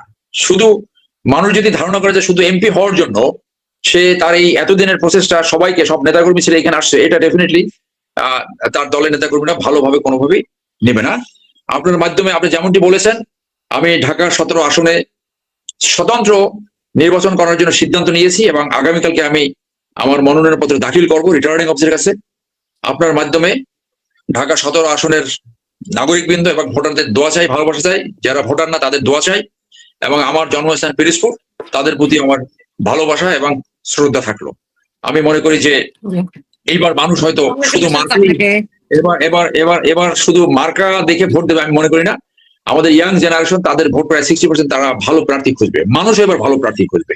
সেই বিবেচনায় ঢাকা সদরের ভোটাররা অন্য যারা নির্বাচন করবে তারা যাচাই বাছাই করে দেখবেন, আমি যদি তাদের জন্য যোগ্য হই, আমি যদি তাদের প্রতিনিধিত্ব দেওয়ার জন্য যদি আমার যোগ্যতা থাকে, আপনারা আমার পক্ষে ভোট দেবেন। সেই আশাবাদ এবং সেই আহ্বান আপনার এই প্রোগ্রামের মাধ্যমে ব্যক্ত করলাম। ধন্যবাদ। অসংখ্য ধন্যবাদ। আমি শুনবো আপনাকে আবারও। অ্যাডভোকেট হুমায়রা নূর, আপনাদের দলের মধ্যে আজকে একজন নেত্রী পদত্যাগ করেছেন, যুগ্ম সদস্য সচিব সম্ভবত তাসনিম জারা, এবং জামাতের সাথে এক ধরনের জোটের কথাবার্তা চলছে, সেটা আসলে কত দূর? এবং আরো তাসনিম জারা সহ আরো জানতে পারছে যে আমরা 30 জন নেতা কর্মী এটা নিয়ে অসন্তোষ প্রকাশ করেছে। তো শেষ পর্যন্ত আসলে কি হচ্ছে, মানে জোট কি হয়েছে না হবে এমন পর্যায়ে আছে? ধন্যবাদ আপনাকে। আজকে আমার সাথে যে দুইজন সহ আলোচক আছেন, ওনারা আমার আইন অঙ্গনের বিজ্ঞ আইনজীবীগণ, ওনাদেরকে আমি প্রচন্ড শ্রদ্ধা করি, ওনাদেরকে সালাম এবং শুভেচ্ছা জানাচ্ছি, এবং আজকে যারা আমাদের দেখছেন সবাইকে সালাম এবং শুভেচ্ছা জানিয়ে শুরু করছি। আপনি যে কথাটা ব্যক্ত করেছেন যে ধরেন আপনি যখন দলের একটা গুরুত্বপূর্ণ পদবিতে থাকবেন, তখন দলের দায়টা কিন্তু আপনাকে নেওয়াটা শিখতে হবে, এটাই রাজনীতি না? আপনি তো ব্যক্তি হিসেবে ফাংশন করতে পারেন না যখন আপনার একটা গুরুত্বপূর্ণ পদবিতে আপনি থাকেন। তো সেই ক্ষেত্রে আমরা তো আসলে রাজনীতিটা নতুন শুরু করেছি, আমাদের আচরণ যে সবসময় পলিটিক্যাল সবার হবে এমন না, কেউ কেউ অ্যাপলিটিক্যাল বিহেভ করে থাকতে পারে। সেইটা আসলে তার মতামতকেও আমি সম্মান জানাই, এবং তার মতামতের অবশ্যই তার নেয়ার স্বাধীনতা আছে, এবং তিনি তার নিজস্ব ব্যক্তি স্বাধীনতা অনুযায়ী উনি মতামতটা নিয়েছেন। তবে তাকে আমরা প্রশ্ন করেছিলাম যে দল জোটে যাওয়ার বিষয়ে তার মতামত কি। তো উনি যেটা ব্যক্ত করেছেন সেটা হচ্ছে দল যে কোনো জোটে গেলে দলের স্বার্থে এবং দলের গণতন্ত্র প্রতিষ্ঠার স্বার্থে, সংস্কারের স্বার্থে দল যে কোনো জোটে গেলে উনি সেখানে বাধা প্রদান করবেন না এবং তাতে কোনো আপত্তি নাই। কিন্তু নির্বাচনী যে জোট হতে যাচ্ছে সেই জোটে যাবার ক্ষেত্রে উনি কোনো একটা দলের সাথে জোটে যাবেন কি যাবেন না সেইটা নিয়ে ওনার এমবার্গো আছে। এবং যেহেতু উনি আপত্তি আছে। নির্বাচন করবেন, জি যে সেটাই বললাম যে ওনার সেই বিষয়ে আপত্তি আছে। সেই ক্ষেত্রে উনি যেহেতু নির্বাচন করবেন বলে কমিটমেন্ট করেছেন এবং ক্রাউড ফান্ডিংও করেছেন, তো জনগণের কাছে অবশ্যই ওনার একটা জবাবদিহিতা আছে। সেই জায়গা থেকে উনি যেহেতু দলীয় একটা ব্যানারের আন্ডারে, তো উনি একটা সমঝোতা, নির্বাচনী সমঝোতা যদি হয় তাহলে উনার হয়তো নির্বাচন করাটা আলাদাভাবে এটা স্বাভাবিক প্রক্রিয়া না। এই জন্য উনি ওনার সিদ্ধান্ত নিয়েছে, আমরা ওনার সিদ্ধান্তকে সাধুবাদ জানাই। কিন্তু উনি এটাও ব্যক্ত করেছেন যে দলের যে কোনো সিদ্ধান্তকে উনি সম্মান জানাচ্ছেন। আর এছাড়া আপনি যে প্রশ্নটা করলেন সেটা হচ্ছে, দেখেন বাংলাদেশে একটা গণ অভ্যুত্থানের পর যখন গণ অভ্যুত্থান হয়েছে তখন কিন্তু আমরা সব দলের সাথে একত্রিত হয়ে আমরা এই অভ্যুত্থানে অংশগ্রহণ করেছিলাম। সেখানে সর্বসাধারণের একটা অংশগ্রহণ ছিল। ওখানে ওই কিন্তু তখন কেউ বলে নাই যে জামাতে ইসলামীর যারা আছে তারা এই অভ্যুত্থানে অংশগ্রহণ করছে বলে আমরা এই অভ্যুত্থানের পার্ট হব না, আমরা শিবিরের ছেলেদের সাথে অভ্যুত্থানে রাস্তায় নামবো না। হ্যাঁ, এইটা কিন্তু একটা অ্যালার্মিং বিষয়। ধরেন এই যে আজকে হাদি ভাইকে হত্যা করা হলো, উনি তো জামাতও ছিলেন না, উনি এনসিপিও ছিলেন না, উনি জাতীয় নাগরিক কমিটিতে ছিলেন, কিন্তু তারপর তো উনি ইনকিলাব মঞ্চ করেছেন এবং সেটা কোনো রাজনৈতিক দল ছিল না। উনি একতরফা ভাবে সবার যত অন্যায় আছে সব অন্যায়ের বিরুদ্ধেই উনি স্পষ্টভাবে কথা বলতেন না। ওনার রাজনীতিটা কিন্তু কোনো দলীয় ব্যানারের আন্ডারে ছিল না। আজকে যখন হাদি ভাইয়ের হত্যার বিচারের দাবিতে আন্দোলন হয়, সেই আন্দোলনে কিন্তু ধরেন এনসিপিও সংহতি জানিয়েছে, জামাত ইসলামও সংহতি জানিয়েছে এবং ছোট বড় সমস্ত রাজনৈতিক দলই সংহতি জানিয়েছে। এবং আজকে জনাব তারেক রহমানকেও দেখলাম যে উনি হাদি ভাইয়ের কবর জিয়ারত করতে গিয়েছেন। তো আমি মনে করি যে বাংলাদেশের স্বার্থে এবং একটি দলের সার্বিক বিবেচনায় আমরা যে রাজনৈতিক দলটা গঠন করেছি, আমরা তো হোঁচট খেতে খেতে এই পর্যন্ত আসলাম না। আমার মনে হয় না যে বাংলাদেশের ইতিহাসে একটা দল গঠন করার শুরু থেকে আমাদের যে প্রয়াসটা ছিল যে বাংলাদেশে যে এই যে সারোয়ার সাহেব একটু আগে বললেন, যে অ্যাডভোকেট সারোয়ার যেটা বললেন যে এক্সিস্টিং দুইটা রাজনৈতিক দলের বাইরে অন্য কারো উত্থান এই পর্যন্ত বাংলাদেশে হওয়া সম্ভব হয়ে ওঠেনি। আমরা কিন্তু সেই চেষ্টাটাই করেছিলাম যে বাংলাদেশের মানুষের পক্ষে এবং মানুষের গণতান্ত্রিক অধিকার পুনরুদ্ধার করার জন্য একটা তৃতীয় শক্তির আবির্ভাব হওয়া খুবই জরুরি, এবং সেই জন্যই তো আমাদের রাজনৈতিক দলটা গড়া না। এবং আমরা এই যাত্রায় যেই পরিমাণ ধাক্কা, যেই পরিমাণ অবস্টাকল এই পর্যন্ত ফেস করেছি, আমার মনে হয় না যে এই পর্যন্ত অন্য কোনো রাজনৈতিক দল একটা ফরমেশনের জায়গায় এসে এতগুলো নিয়ম মেনে তাদেরকে নিবন্ধন করতে হয়েছে বা এত অবস্টাকল ফেস করে সেখান থেকে উতরে এসেছে। কিন্তু আমরা এত কিছু করতে গিয়ে এই 6 মাসে আমরা সময়টা খুব কম পেয়েছি।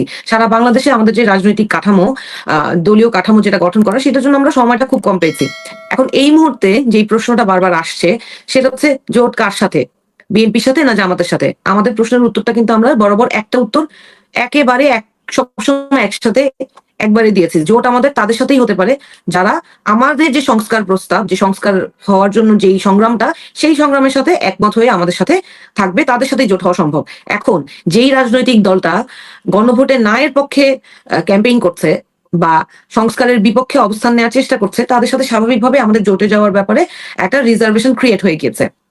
সো এই কারণে আমরা তাদের সাথে কথাটা আগাতে পারি নাই। এখন এই যে কিছুদিন আগে আমরা এবি পার্টির সাথে এবং রাষ্ট্র সংস্কার আন্দোলনের সাথে একটা জোট করেছিলাম, সেটা ছিল আদর্শিক জোট। স্পষ্ট করে বলছি, সেই জোটটা কিন্তু আদর্শিক জোট ছিল না। কিন্তু এখন যেই জোটটা নিয়ে আলাপ হচ্ছে সেই জোটটা কিন্তু আদর্শিক জোট না একেবারেই। এই জোটটা হচ্ছে আমাদের দেশে আগ্রাসন বিরোধী এবং সংস্কারপন্থী জোট।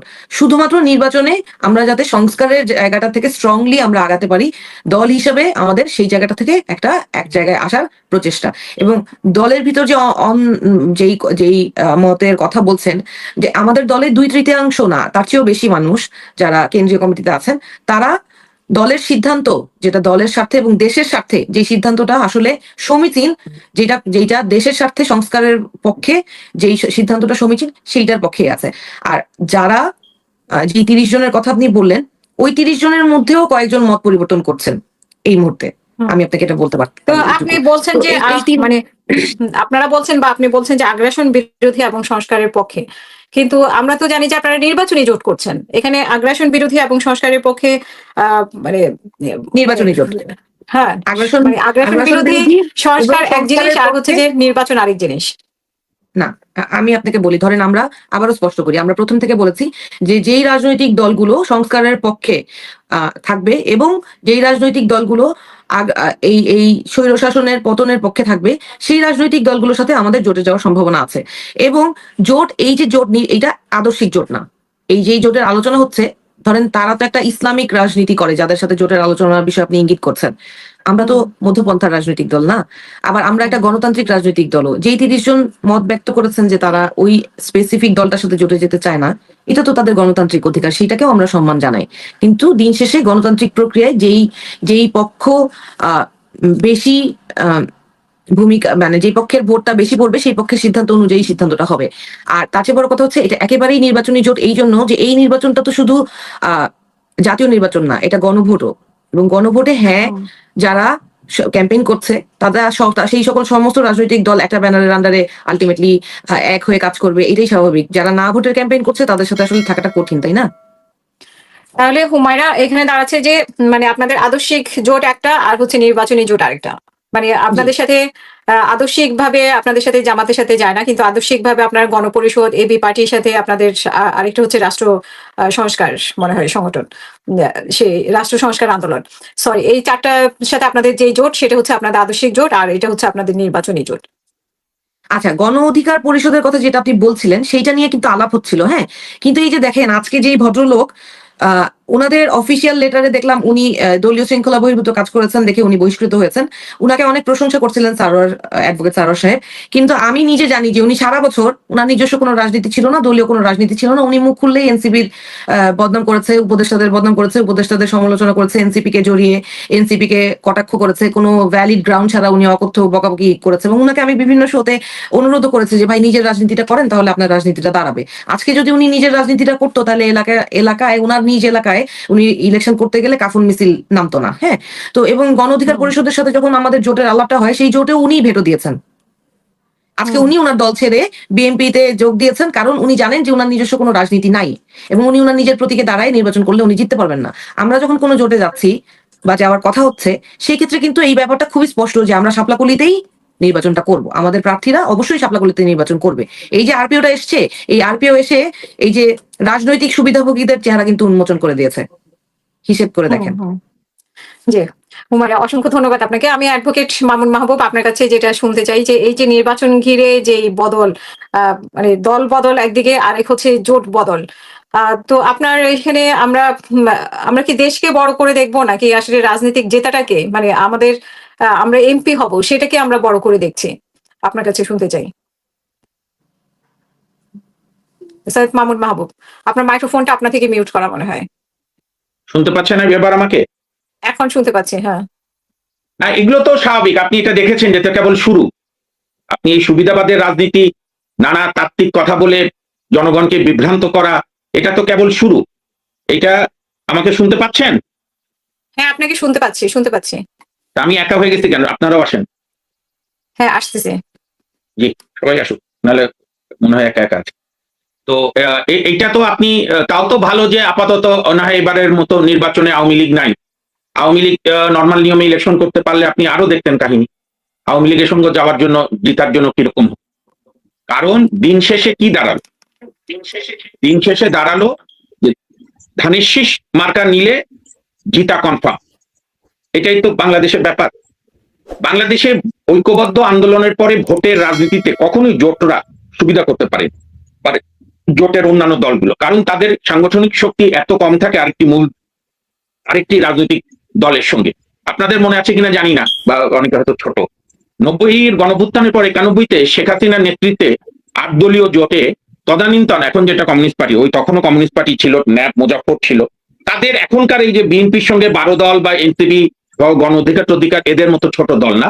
তখন কমিউনিস্ট পার্টির অনেক বড় দল ছিল, তাদের ছাত্র গণসংগঠন, যুব সংগঠন, কৃষক, ক্ষেত মজুর, অনেক অভিজ্ঞ নেতাকর্মী সংগঠক ছিল। তবু আওয়ামী লীগের সঙ্গে জোটে কুলাতে পারেনি, কারণ বড় দলগুলো, যে আমার বন্ধু এবং আমাদের আইনজীবী সারোয়ার ভাই বলল, বড় দলগুলো ছোট মাছকে খেয়ে ফেলে। তো যে কারণেই আপনার ওই জিনিসগুলো আর কুলায়নি।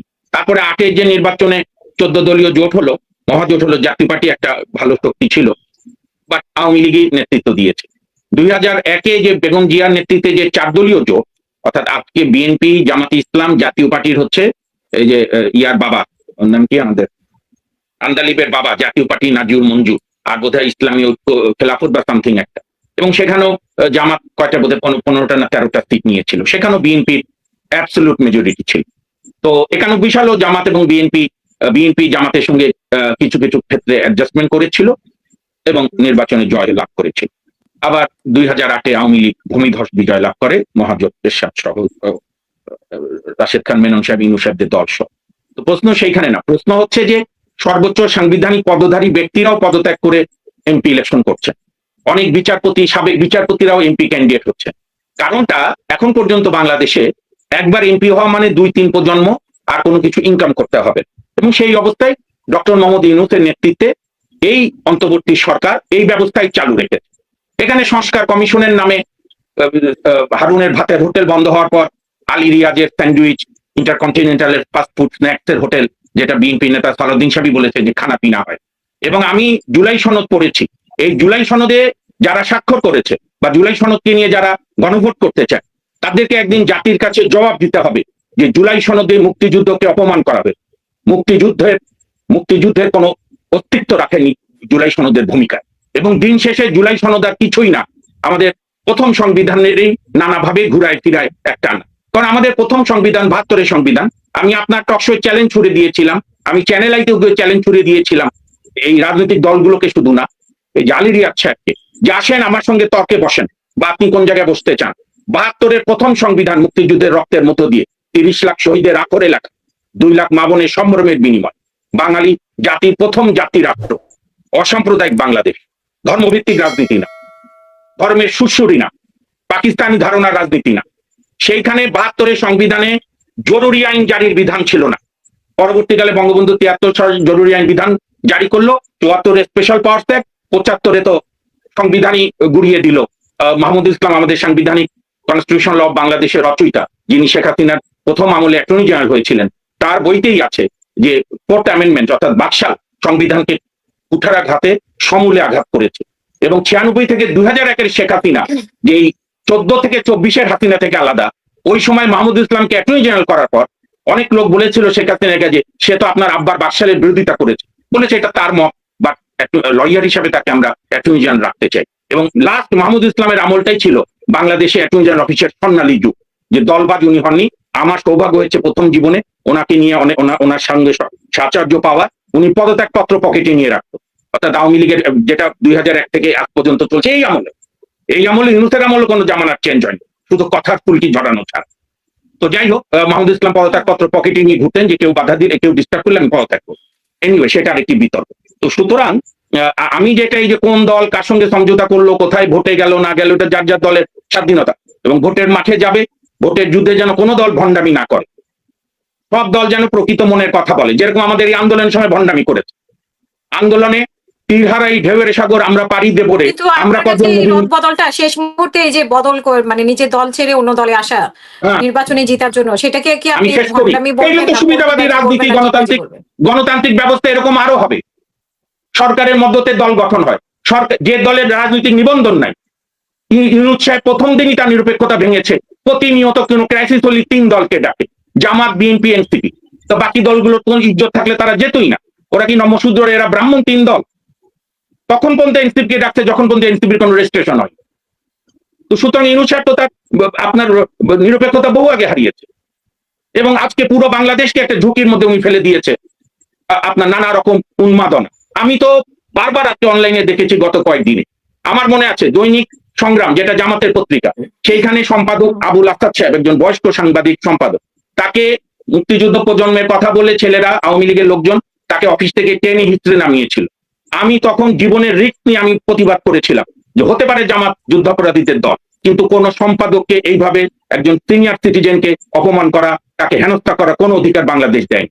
এবার কি দেখলাম, 1971-এর 25শে মার্চের কালো রাতে পাকিস্তানিরা যখন বর্বর ভাবে আমাদের বাংলাদেশের মানুষের উপর গণহত্যা চালিয়েছিল, সেই সময় 2টা পত্রিকা অফিস পুড়িয়ে দিয়েছিল পাকিস্তানিরা। দৈনিক ইত্তেফাক, যেখানে কবি সাবের, অবিবাহিত কবি, বিপ্লবী মানুষ, তিনি পুড়ে শহীদ হয়েছিলেন, ইত্তেফাক অফিসে ঘুমিয়েছিলেন। আরেকটা অফিস জ্বালিয়েছিল প্রগতিশীল পত্রিকা দৈনিক সংবাদ। আর এত বছর পরে এবার পুড়লো 2 পত্রিকা, ডেইলি স্টার এবং আপনার প্রথম আলো। তারপর হামলা করলো কোথায়? ছায়ানট। ছায়ানট কে? ছায়ানট কি ইহুদি বলছি? ছায়ানট কি শুধু হারমোনিয়াম বাজানো সংগঠন? ছায়ানট বাংলাদেশের অস্তিত্বের সঙ্গে জড়িত। 1964 সালে তদানীন্তন কমিউনিস্ট পার্টির মনি সিং, সাইফুদ্দিন মানিক, ফরহাদরা সিদ্ধান্ত নেয় যে আইয়ুব খানের বিরুদ্ধে কথা বলা যায় না, বাঙালি সংস্কৃতি চর্চা করা যায় না। ঠিক আছে, পয়লা বৈশাখ বরণ করার মধ্য দিয়ে আমরা সেই চর্চা করব। সেখানে বঙ্গবন্ধু যেতেন, ন্যাপের নেতারা যেত, সব দল যেত। 90-এর গণঅভ্যুত্থানের আগে সব রাজনৈতিক দলরা যেত। এরশাদ বিরোধী আন্দোলনে পয়লা বৈশাখে মিলন মেলা হতো। এবং আমি বিএনপিকে ধন্যবাদ দিই, বিএনপিরা যখন ক্ষমতায় এসে দেখলো যে ছায়ানটের ওখানে বড় জমায়েত হয়।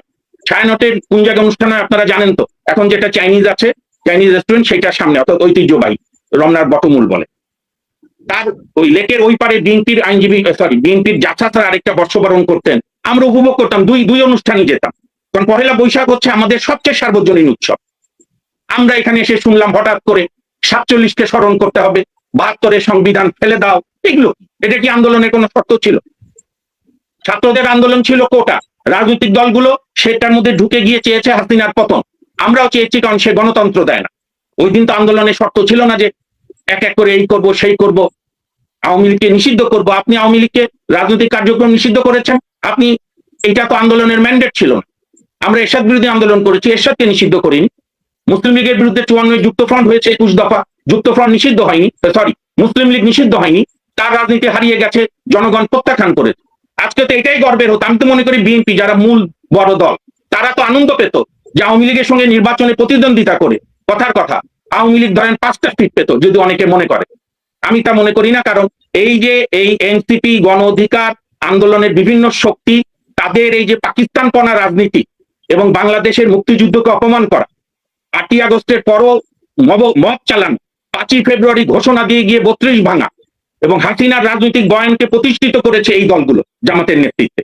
হাসিনা বলতো আমরা যখন থাকবো না তখন বাংলাদেশে মুক্তিযুদ্ধ নিয়ে কোনো বড় প্রোগ্রাম হবে না। তাই হয়েছে। 16 ডিসেম্বরে কোনো বিজয় উৎসব আমি দেখি না।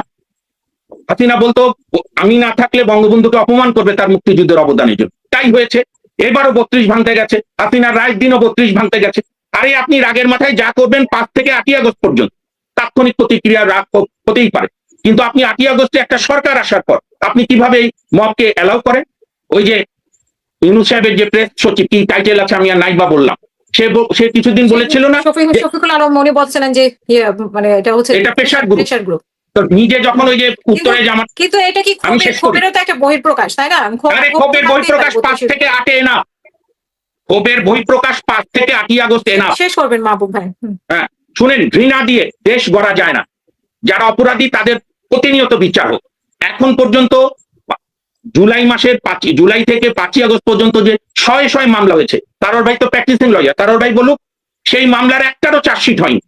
থানায় ওসি বসে এখন আওয়ামী লীগের পদবি বানায়, আসামিদের ডেকে বলে তুই কিছু টাকা দে, নাহলে তোকে বানায় দেবো যুবলীগের প্রচার সম্পাদক। আমাদের হাইকোর্ট আওয়ামী লীগের পদবি দেখলে বেল দেয় না। আপনি এখানে আসিফ নজরুল 2বার করে বিচার বিভাগে ইন্টারফেয়ার করলো, কই কোন রাজনৈতিক দল তো এই নিয়ে প্রতিবাদ করলো না। ও এখন ভাল লাগছে যে বিচার বিভাগ আমাদের কথা অনুযায়ী চলছে। ভালো লাগবে না তখন যখন আপনারা আদালতের কাছে যেতে হবে। আমি যেটা মনে করি, আমাদের মহান মুক্তিযুদ্ধের যে 3টা লক্ষ্য ছিল, যে 3টা লক্ষ্য বাস্তবায়ন হলে আজকে কারোই এই অবস্থা হতো না। সেটা হচ্ছে সাম্য, মানবিক মর্যাদা এবং সামাজিক ন্যায় বিচার। তার ভিত্তিতেই বাংলাদেশ গড়ে উঠতে হবে। এবং আমি বিশ্বাস করি এবারকার ভোটে বাংলাদেশের মানুষ, মাফ করবেন, এই বিষয়গুলোকে গুরুত্ব দেবে, যে আপনি প্রতিনিয়ত আপনি বিচার বিভাগকে অবনত। আমি ওনাকে দেখতে পাচ্ছি না। সারোয়ার ভাই, আপনার কাছে যদি একটু শুনতে চাই যে আমরা নির্বাচন উপলক্ষে জামাত এবং বিএনপির আলাদা আলাদা এজেন্ডার কথা আমরা শুনতে পাচ্ছি। মানে তাদের, যেহেতু বিএনপি তো বলেছে ওনাদের একটা প্ল্যান আছে, সেই প্ল্যানের কথা উনি বলেছেন, এবং জামাতও বলছে যে ওনারা দুর্নীতির কথা বলছেন, বিচার সব মানে সবাই যাতে ন্যায় বিচার পায় সেই কথাও বলছে, দুর্নীতিকে ওনারা প্রশ্রয় দিবেন না, এবং এই শর্তগুলোর সাথে যারা সমর্থন যোগাবে তাদেরকে ওনারা সমঝোতার জন্য, যে কেউ সমঝোতা করতে পারে, যে কোনো জোট বা দলের সাথে ওনারা এরকম বলছেন। তো সেই ক্ষেত্রে আপনার কি মনে হয় বিএনপির লক্ষ্য এবং জামাতের লক্ষ্য কোন লক্ষ্যটাকে নিয়ে আসলে জনকল্যাণমুখী বলে আপনি মনে করেন? আর যারা স্বতন্ত্র আছে, মানে আপনারা যারা স্বতন্ত্র আছেন, আপনাদের লক্ষ্যগুলো কি, মানে সেটা তো স্বতন্ত্র অবশ্যই ব্যক্তিকেন্দ্রিক হবে, কিন্তু তারপরও আপনি আপনার জায়গা থেকে আপনি কি মনে করেন যে আসলে কোন দিকগুলোকে বেশি প্রাধান্য দেওয়া উচিত? আর বিএনপি জামাত যে লক্ষ্যগুলোর কথা বলছে সেগুলোর মধ্যেও বা মানে কি কি আরো প্রাধান্য পেতে পারে বাংলাদেশের ভবিষ্যৎ, বাংলাদেশের যাতে অতীতের মতো ক্রিয়েট না হয়, কি রাজনৈতিক পরিস্থিতি না যায়? দেখুন, আমি শুরুতেই বলবো, মামুন ভাই যেটা বলেছিল যে এই সবাই এমপি হতে চায় কেন, নীতি আদর্শ বিসর্জন দিয়ে এমপি হওয়ার এত খায়েশ কেন? খায়েশটা হলো যে এমপি পদের সাথে এত বেশি মধু যুক্ত করে ফেলছে, যে এত বেশি মধু, এই মধু অন্য কোথাও পাওয়া যায় না। ভিআইপি সাইজে যায় হঠাৎ করে, আপনার ট্যাক্স ফ্রি গাড়ি, প্লট, এবং যা খুশি তাই করা যায়, আঙ্গুল ফুলে কলা গাছ হয়, মানি মেকিং মেশিন হয়ে যায়, যার জন্য লোবাতুর এবং যাদের ওই মরাল হাই স্ট্যান্ডিং নাই, যে কোনো ভাবে এমপি হতে চায়। এই জন্য ওই রামশ্যাম যদু মধু দেখেন না, এখানে রাম ছিল না এরকম, মানে হঠাৎ করে বলে একজন এসে বলছে যে সেনাবাহিনীতে একজন বলছিল যে ওই যে কর্নেল ব্রিগেডিয়ার না, আমি মেজর সাহেব হতে চাই। কেন? কারণ মেজর সাহেবের অ্যাকশন দেখেন মাঠে, যে ডাইরেক্ট অ্যাকশন দেখে, সেই জন্য কর্নেল ব্রিগেডিয়ার চেনে না, মেজর সাহেবকে চেনে। আবার এমপি সাহেবরা মানে এইটার প্রতি এত বেশি মধু ঢুকায় রাখছে যে একেবারে নেস্টি একটা কম্পিটিশন চলে, যে কোনো ভাবে এমপি হতে চায়, সেটা নির্বাচন হোক বা না হোক, নীতি আদর্শ বিসর্জন করে এমপি হওয়ার পরে যে আরো খারাপ পরিস্থিতি হতে পারে সেই উদাহরণ তো আমাদের রয়েছে। এক এমপি তো কুয়েতে জেল খাটতেছে, এখনো জেল খাটতেছে, আরেকজন তো ইন্ডিয়া যে খুনের শিকার হলো। তো এই পর্যায়ে সেই জন্য সংসদে একটা আলোচনা আসছিল যে এমপিদেরকে আদব কায়দা শিখাইতে হবে, শিষ্টাচার শিখাইতে হবে। আর এমপির যে ধারণা, member of parliament, law maker, সেই ধারণাটা সম্পূর্ণ বিচ্ছিন্ন হয়ে গেছে, সম্পূর্ণ এই ধারণা নাই। এখন এমপি মানে একজন লোকাল সর্দার আর কি, এই কন্ট্রাক্টরের সর্দার, ডিসি সর্দার, এসপি সর্দার, ওসি সর্দার, সবকিছু সর্দার হতে চায়। তো এই এত রস, সেই জন্য অনেকে তো আর এইটা ওই মরাল গ্রাউন্ড নাই বলে মনে করছে যে এইবার বোধহয় হাতের কাছাকাছি চলে আসছে এমপি, সেই জন্য এই 10 বছর 20 বছরের যে প্রসেসটা, সেগুলো বাদ দিয়ে যে কোনো ভাবে আর কি এইখানে নাম লেখাতে চায়। আর বড় দলগুলো এই সুযোগ খুঁজে। এখন আপনি আসেন নীতি আদর্শ। আমি ব্যক্তিগতভাবে মনে করি যে আমার জায়গা থেকে যেহেতু আমি দুর্নীতির বিরুদ্ধে কাজ করি, যে এমপি পদটা এত বেশি অসম্মানজনক পদ হয়ে গেছে যে এইখানে বেশিরভাগ চরিত্রহীন মানুষ, লুটেরা, চোর এবং ডাকাত। আপনি হাতে গোনা স্মরণ করেন তো, এইখানে লন্ডনের 2জন অ্যাডভোকেট আছে, আপনারা একটু চেষ্টা করেন যে কয়জন সৎ এমপি আপনি নাম বলতে পারবেন? হাতে গোনা 1-2জন থাকতে পারে। আমি এই আওয়ামী লীগের সময় তো একজনও পাই নাই যে যারা সৎ। এরা কমিশন বাণিজ্য, টেন্ডার বাণিজ্য, যা কিছু আছে এগুলো করবে, এবং এইগুলো করে তারা বিদেশে টাকা পাচার করে, ভোগবাদিতে লিপ্ত হয়, আগে নিজের পরিবার বিদেশে পাঠায়। অর্থাৎ বাংলাদেশের মানুষের পকেট কাটা, বাংলাদেশের মানুষকে এই অপশাসন দুঃশাসনে নিপতিত করা, বাংলাদেশের মানুষকে লুটপাট করা, এইগুলোই এমপিদের একটা হাতিয়ার। এমপি হইলে আইন ভঙ্গ করে, এই জায়গায় আমার ব্যক্তিগত অবস্থায় আপনি জানেন যে আমি অন্তত ডজন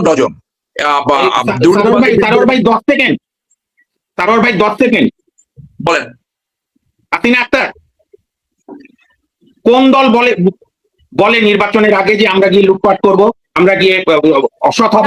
জামাত যেটা ওয়াদা করতেছে যে ওরা ট্যাক্স ফ্রি, ওয়াদা তো জামাত কেন, সবাই করছে, আপনি খালি জামাতকে সিঙ্গেল আউট করছেন কেন? বিএনপি কি বলছে যে আমরা গিয়ে লুটপাট করব? যারা অলরেডি করছে, বিএনপি তো দুর্নীতির কথাটা বলে নাই। দুর্নীতি ওনারা যে প্ল্যানের কথা বলছে, সেই প্ল্যানে ওনারা বলছেন যে মানে তারেক রহমান লন্ডন থাকা অবস্থায় বলছেন যে আমরা মেগা প্রজেক্ট করবো না, কারণ মেগা দুর্নীতি হয় মেগা প্রজেক্ট করলে। আর ওনারা সেইটা তো দিন আসলে দেখা যাবে। জামাত ক্ষমতায় ছিল, বক্তব্যে আমরা দুর্নীতির ব্যাপারে শক্ত কোনো অবস্থান দেখিনি, এই জন্য সেইখানে আবার জামাত তাদের বক্তব্য রেখেছে। আর জামাতকে যেহেতু আমরা অতীতে কোনোদিন ক্ষমতায় দেখিনি, সেই আপনার একটা জনপ্রিয় মিডিয়া অত্যন্ত ভ্রান্ত খবর দিচ্ছেন। জামাত 71-এ ক্ষমতায় ছিল পাকিস্তানি হানাদার বাহিনীদের সঙ্গে, 2001 থেকে 6 পর্যন্ত ক্ষমতা শেয়ার করে। কি বলেন? মানে ক্ষমতা শেয়ার করেছে কিন্তু ক্ষমতায় একক। তারা এই ধরনের একটা বয়ান সামনে এনেছে, এটা ঠিক, কিন্তু সেই বয়ানটা কতটুকু তারা মেন করবে সেটা জনগণ সামনে দেখবে। কারণ তাদেরও চরিত্রের অংশ হলো যে তারা সুইপ করে, এবং যে দল নিজেদেরকে বাঁচাবার জন্য আওয়ামী লীগ সেজেছে, অর্থাৎ কত বড় কাওয়ার, তাদের আওয়ামী লীগ শাস্তি হয়েছে, ছাত্রলীগ, যুবলীগ, হঠাৎ করে উদিত হয়েছে অনেকে। গত 15 বছর অনেকে দেখাই যায় নাই, সেরকম লোক এখন সামনে উদিত হয়েছে, বিরাট বিরাট বয়ান সামনে আছে। এটাও কিন্তু ডেঞ্জারাস সাইন। আপনি বিপদের সময় 2009 থেকে 24 পর্যন্ত নিজেকে বাঁচাবার জন্য আওয়ামী লীগ সাচ্ছেন, আর এখন আপনি আইসা বিরাট বয়ান সামনে এনেছেন। তো এই বয়ান আপনি কতটুকু সত্যিকারে ইমপ্লিমেন্ট করবেন অথবা মিন করেন সেটা কিন্তু সময় বলে দেবে। সেজন্য বলছি যে আমার জায়গা থেকে আমি আমি জনগণের সামনে এশিওর করতে পারি, আমার অবস্থান যারা জানে, যে একজন এমপি যদি দুর্নীতি না করে, একজন এমপি যদি চাঁদা না খায়, একজন এমপি যদি মাদক ব্যবসার সাথে জড়িত না থাকে, একজন এমপি যদি কমিশন না খায়, তাহলে তার এরিয়ায় এইগুলো সব বন্ধ করা যায়। চাঁদাবাজি, মাদক ব্যবসা, এই হানাহানি, আপনার এই যে টেন্ডার বাণিজ্য, এগুলো সব বন্ধ করা যায়। তো আমি আমি আমি যদি সুযোগ পাই, আল্লাহ যদি আমাকে সুযোগ দেয়, জনগণ যদি সেই সুযোগ দেয়, সেইটা দেখবে বাংলাদেশে 2-3টা ভালো উদাহরণ অবশ্যই আছে। একজন ব্যারিস্টার মইনুল বাকশালের বিরুদ্ধে প্রতিবাদ করে তার এমপি পদ ছেড়ে দিয়েছিল, আরেকজন ABM মুসা। তো এই উদাহরণ যে একেবারে নাই, আর হাতে কোনো 1-2 জন এই ট্যাক্স ফ্রি গাড়ি নেয়নি। তো আমি যেটা প্রচার করি, যেটা নিয়ে কাজ করি, দুর্নীতির বিরুদ্ধে, আমি মনে করি যে ভালো মানুষের উচিত হবে এমপিদের যে ট্যাক্স ফ্রি গাড়ির যে বিধান, এই বিধানটা বাতিল করা, তাদের যে এই প্লট পাওয়ার যে বিধান, এই বিধান বাতিল করা, এগুলো সব বৈষম্যপূর্ণ। তো আমি সেগুলো নিয়ে কাজ করবো, যেটা ভালো হয় জনগণের পক্ষে। একদম প্রায় শেষের দিকে, তো আমি শেষ করছি। আমি একটু বলে আমি আগে বলে নিচ্ছি, আমি চলে যাবো। আমি আই অলসো টেক লিভ। সেই জন্য বলছি যে এবার জনগণ সম্ভবত, এবার জনগণ যারা এই কথা বলবে চাঁদাবাজ মুক্ত, দুর্নীতি মুক্ত, সেই দিকে জনগণ যেতে পারে, জনগণ সেখানে যেতে পারে। কারণ চাঁদা এবং দুর্নীতি এবং ঘুষ বাণিজ্যে মানুষ একেবারে অস্থির, মানুষ একেবারে মানে দিশাহারা হয়ে গেছে, মানুষ মানে কোথাও কিছু বলার জায়গা নাই। সেই সাথে এইটুকু একটা বলছে, আমাদের যে পুলিশি ব্যবস্থা এবং বিচার ব্যবস্থা একেবারে নিম্নমানে চলে আসছে, একেবারে নিম্ন জায়গায়। মামুন ভাই যেটা বলো না, এই যে মিথ্যে মামলাটা, আমরা এইটা একেবারে বন্য সমাজে আমরা পরিণত হচ্ছি, এবং আমাদের ট্রাফিক শৃঙ্খলা একেবারে বন্যতার দিকে চলে গেছে। বন্যতা মানে যখন মানুষ ট্রাফিক আইন শিখতো, যে ট্রাফিক আইন উন্নত দেশে যেখানে আসে শুরু থেকে, যে প্রথম মানুষ অ্যাপ্রোভাল চলে, ওই জায়গায় আমরা এখন পুচ্ছি ট্রাফিক শৃঙ্খলায়। হ্যাঁ, সেই সাথে আমি এটা বলে রাখি যে ঠিক আছে, অনেকে ভাবে বিএনপি ক্ষমতা আসবে, হয়তো আসবে, কিন্তু এই যে তারেক সাহেব আসার পরে যে গতকালকে দেখলাম 20 কিলোমিটার জ্যাম হয়েছে, তার নিরাপত্তা নামে এখন যেখানে যায় সেইখানে, এইটা তার নলেজে যাওয়া উচিত যে পুলিশ অতিরিক্ত বাড়াবাড়ি করে, হয়তো ওই আওয়ামী লীগের পুলিশ, কারণ 2015 বছর সব আওয়ামী লীগের পুলিশ নিয়োগ হয়েছে, তারা করে কি এখন রাস্তা সম্পূর্ণ বন্ধ করে দেয়। এইতে মানুষের কিন্তু একটা ক্ষোভের সৃষ্টি হচ্ছে, একদম এই মারাত্মক ভাবে কিন্তু ক্ষোভের সৃষ্টি হচ্ছে। আপনি দেখেন যে এই 300 মিনিট কি করছে। তো আমি মনে করি যে উনি লন্ডন থেকে যে জবাবদিহিতা শিখে আসছেন, যে লন্ডনের যে ওয়েস্টমিনিস্টার ডেমোক্রেসি, সেইগুলো যদি না এখানে আনতে পারেন, এই এখনই যে তার অতি উৎসাহে সব রাস্তা বন্ধ করে দিচ্ছে, এইগুলো মানুষ অপছন্দ করবে, একসময় কিন্তু অপছন্দ করা শুরু করবে। সেই দিকে তাদের লক্ষ্য করা উচিত বলে আমি মনে করি। ধন্যবাদ। আমি এক্সকিউজ মি প্লিজ, আমি I will take leave. Thank you. জি, অনেক ধন্যবাদ। আমি অ্যাডভোকেট হুমায়রা নূর, আপনারও মনে হয় একটা ইয়ে আছে, আপনি বলছিলেন, আমি খেয়াল ছিল না আমার। যাই হোক, আপনার কাছে আমি যেটা শুনতে চাই যে আগ্রাসন বিরোধী বলতে এখন যেটা ইনকিলাব মঞ্চেরও একটা মানে আন্দোলন আমরা দেখতে পাচ্ছি, আর হচ্ছে যে এটা একটা আপনার কাছে শুনতে চাই যে আপনারাও কি এই আন্দোলনের সাথে শরীক আছেন কিনা। আসলে আমরা হাদির বিচার চাই নাকি আমরা ভারতের আগ্রাসন বিরোধী চাই, কোনটা চাই সেটাকে তো আমাদের লক্ষ্য স্থির রাখতে হবে। বা আপনাদেরও কি মতামত? আরেকটা বিষয় হচ্ছে জামাতের ব্যাপারেও কিন্তু আপনাদের নানা মতামত ছিল, কিন্তু এখন যদি আপনারা জামাতের সাথে জোট করেন, তাহলে কি আপনারা জামাতের সবকিছু বৈধ হয়ে গেল আপনাদের কাছে? আপনারাও তো আগে বলেছেন যে জামাত 15 বছর মানে লুকায় ছিল, আবার ভবিষ্যতে এরকম লুকায় থাকতে পারে। তো সেগুলো, সেই আদর্শের দিক থেকে আপনাদের কি অভিমত? আচ্ছা, কয়েকটা জিনিস মামুন মাহবুব স্যার বলেছেন, সেটা আমি স্পষ্ট করতে চাই। জুলাই সনদে উনি বলেছেন যে 71-এর বিষয়ে উল্লেখ নাই, 71-এর অবশ্যই উল্লেখ আছে। আমি না হুমায়রা, আমি চ্যালেঞ্জ দিয়ে বলছি, হুমায়রা আমি 5 বার পড়েছি, ঘোষণাপত্রটা আছে, আমি আপনাকে স্পেসিফিক আপনি পড়েননি, আপনি বুঝতে পারেননি। 71-কে অপমান করেছে, আপনি অন্য আলাপ করেন। এটা আপনার অনুভূতিতে আঘাত লাগতে পারে হয়তো, এইটা আমি আপনার অনুভূতিকে আঘাত লাগার ব্যাপারে আমি অবশ্যই সম্মান জানাই, কিন্তু সংস্কার হলো তো। হুমায়রা, দেখতে পাচ্ছেন আপনাকে, শোনা যাচ্ছে, আপনি কন্টিনিউ করেন। আচ্ছা, যেটা ওনার অনুভূতিতে এতে কোনো আপনি বলেন, আমি এক্সট্রিমলি সরি, আমার বারবার কল এসে যাচ্ছে তো আরেকটাতে জয়েন করার জন্য। এনিওয়েজ, লেটস নট গো দেয়ার। আমরা এনসিপি এবং নতুন প্রজন্ম আমরা 71-কে ধারণ করি, এটা বারবার স্পষ্ট করে উল্লেখ করছি। আবারও বলছি, আপনাদের যদি কোনো কষ্ট থাকে সেই জায়গা থেকে আবার বলতে চাই, 71-কে ধারণ করে আপনারা কিভাবে মানে জামাতের সাথে যাবেন, সেটা তো অনেক বড় প্রশ্ন। স্পষ্ট করছি 71-কে আমরা অবশ্যই ধারণ করি, 24-কেও ধারণ করি। আপনাদের যে বক্তব্য ৭১ আওয়ামী লীগের একা সম্পত্তি না, মুক্তিযোদ্ধারা শুধু আওয়ামী লীগে ছিল না, মুক্তিযোদ্ধারা বিএনপিতেও ছিল। হ্যাঁ, এবং আমরা খুশি হতাম যদি বাংলাদেশে যে বিদ্যমান রাজনৈতিক দলগুলো ছিল তারা মামুন মাহবুব স্যার নিজেই কিন্তু ওনার বক্তব্যে উল্লেখ করছিলেন বিভিন্ন সময় যে ৭২-এর যে সংবিধান, সেই সংবিধানকে বিভিন্ন সময় পরিবর্তন করা হয়েছে, বাকশাল কায়েম করা হয়েছে এবং নানাভাবে এখন পর্যন্ত সংবিধানকে অনেক কাটাছেঁড়া করা হয়েছে, এবং এই কাটাছেঁড়া করার একমাত্র উদ্দেশ্য ছিল এই সংবিধানকে স্বৈরাচারী কাঠামোতে গড়ে তোলা, এবং যারাই ক্ষমতায় আসবে তারা এই সংবিধানকে ওই স্বৈরতান্ত্রিক কাঠামোতে এনে সংবিধানের এই জায়গাগুলো পরিবর্তন করেছে, সেটাকে আমরা ফিক্স করা আমাদের জন্য খুবই খুবই খুবই ইম্পর্টেন্ট। বাংলাদেশকে একটা গণতান্ত্রিক রাষ্ট্র হিসেবে অন্যান্য পরাশক্তি, এটা শুধু ভারত কিন্তু না, বাংলাদেশের চারপাশে যতগুলো পরাশক্তি বাংলাদেশকে গ্রাস করতে চায় সবার কাছ থেকে বাংলাদেশকে উদ্ধার করার জন্য যে আন্দোলন, সেই আন্দোলনটা জারি রাখতে হবে। এবং সেই জায়গাটা থেকে আপনি যে প্রশ্নটা করেছিলেন যে এটাকে হাদির হত্যার বিচারের আন্দোলনে সংহতি জানিয়েছে এনসিপি, নাকি হাদির যে আগ্রাসন বিরোধী আন্দোলন সেইটাতেও সংহতি জানিয়েছে, আমরা ভারত বিরোধী নাকি? না, এটা ভারত বিরোধী বলে না, আমার কথা হচ্ছে যে কোনো পরাশক্তি বাংলাদেশের দিকে আমি একটা প্রশ্ন করি, আমি উত্তরটা আমার উত্তরটা দিয়ে নি প্লিজ। আমি আগে বলি, আপনাদের এই শুনতে শুনতে আমরা টায়ার্ড। আমাদের মহান মুক্তিযুদ্ধে সোভিয়েত ইউনিয়নের কি ভূমিকা ছিল একটু বলেন তো আপনি। জি সরি, আমাদের মুক্তিযুদ্ধের বিজয়ে জি সোভিয়েত ইউনিয়নের কি ভূমিকা ছিল একটু বলেন তো। না আমি আমার উত্তরগুলো আমি একটু দয়া করে শেষ করে তারপর না আপনি এটার উত্তর দেন না, সোভিয়েত ইউনিয়নের কি ভূমিকা ছিল কথা বলতে পারবো না। মামুন ভাই ওনাকে একটু বলতে দেন আপনার মানে না আমি তো জানতে চাচ্ছি যে ওনারা বলছেন মুক্তিযুদ্ধকে ওনারা ধারণ করেন, ইতিহাস জানেন, তাহলে সোভিয়েত ইউনিয়ন আমাদের মুক্তিযুদ্ধে কি ভূমিকা রেখেছিল এটা একটু 30 সেকেন্ডে বলুন না। না আমি উত্তর দিব, ওর মতো করে বলতে দেন মাহবুব ভাই। আমি অবশ্যই উত্তর দিব। আপনি বলেন। বাংলাদেশের লিবারেশন ওয়ারে সোভিয়েত ইউনিয়ন আমাদের এলাই ছিল, এটা তো আমরা অস্বীকার করছি না। আমরা কি এটা অস্বীকার করেছি বা আমরা কি এলাই ছিল একটু বলেন, কি রোল নিয়েছিল? আচ্ছা আপনি আমাকে ইতিহাসে, এটা কি যদি ইতিহাস নিয়ে কথা বলতে হয় তাহলে তো আমাদেরকে একটা আলাদা শো করতে হবে আপা। না কোনো আলাদা শো করতে হবে না, 30 সেকেন্ডের ভিতর। আচ্ছা প্লিজ মাহবুব ভাই ওকে ওর মতো করে আমার প্রশ্নগুলো আমি বলে আমি চলে যাই। শুনেন, এই যে ধর্মান্ধ জামাত ইসলাম ঘিরে আপনাদের রাজনীতি আপনারা চালান, ভোটের মাঠে জনগণ জবাব দেবে। হ্যাঁ, ভোটের মাঠে জনগণ ভোটের মাঠে জবাব দেবে, সেটা তো ঠিক আছে, সেটা বলতে দেন। বাংলাদেশকে গ্রাস করতে চেয়েছে তাদেরকে জবাব দিয়ে বাংলাদেশ থেকে বিতাড়িত করেছে, এটা মেনে নিতে হবে আপনাদের। আপনারা যারা তাদের সাথে থাকতে চান বা তাদেরকে রিস্টাবলিশ করতে চান তাদেরকে এটা মানতে হবে। কে রিস্টাবলিশ করছে? কে রিস্টাবলিশ করছে? আচ্ছা আমি আমার অবস্থান না আপনি এই কথা বলেন, অধ্যত দেখেন কেন? কে রিস্টাবলিশ করে? এবং উনি আরেকটা কথা বলেছেন যে আমরা মবকে উস্কে দিয়েছি। আমরা বরাবরই এটা বলে এসেছি যে আমরা কখনোই মবকে প্রশ্রয় দেই না, আমরা আইনের আশ্রয় নিতে চাই। এখন যারা মবকে এই 32 ভাঙার বুলডোজার প্রথমবার কে পাঠিয়েছিল খোঁজ নেন এইগুলো বলে এনসিপি নতুন রাজনীতি করতে এসেছে বলে আমাদেরকে প্রতিবন্ধকতা সৃষ্টি করে আমাদেরকে বিলীন করে দেওয়ার চেষ্টা, এটা খুবই অন্যায়। আচ্ছা আপনি যেটা জিজ্ঞেস করছিলেন সেটা হচ্ছে হাদি ভাইয়ের যে আন্দোলনটা ভারতীয় আগ্রাসন বিরোধী আন্দোলন, সেটার সাথে আমরা সহমত কিনা।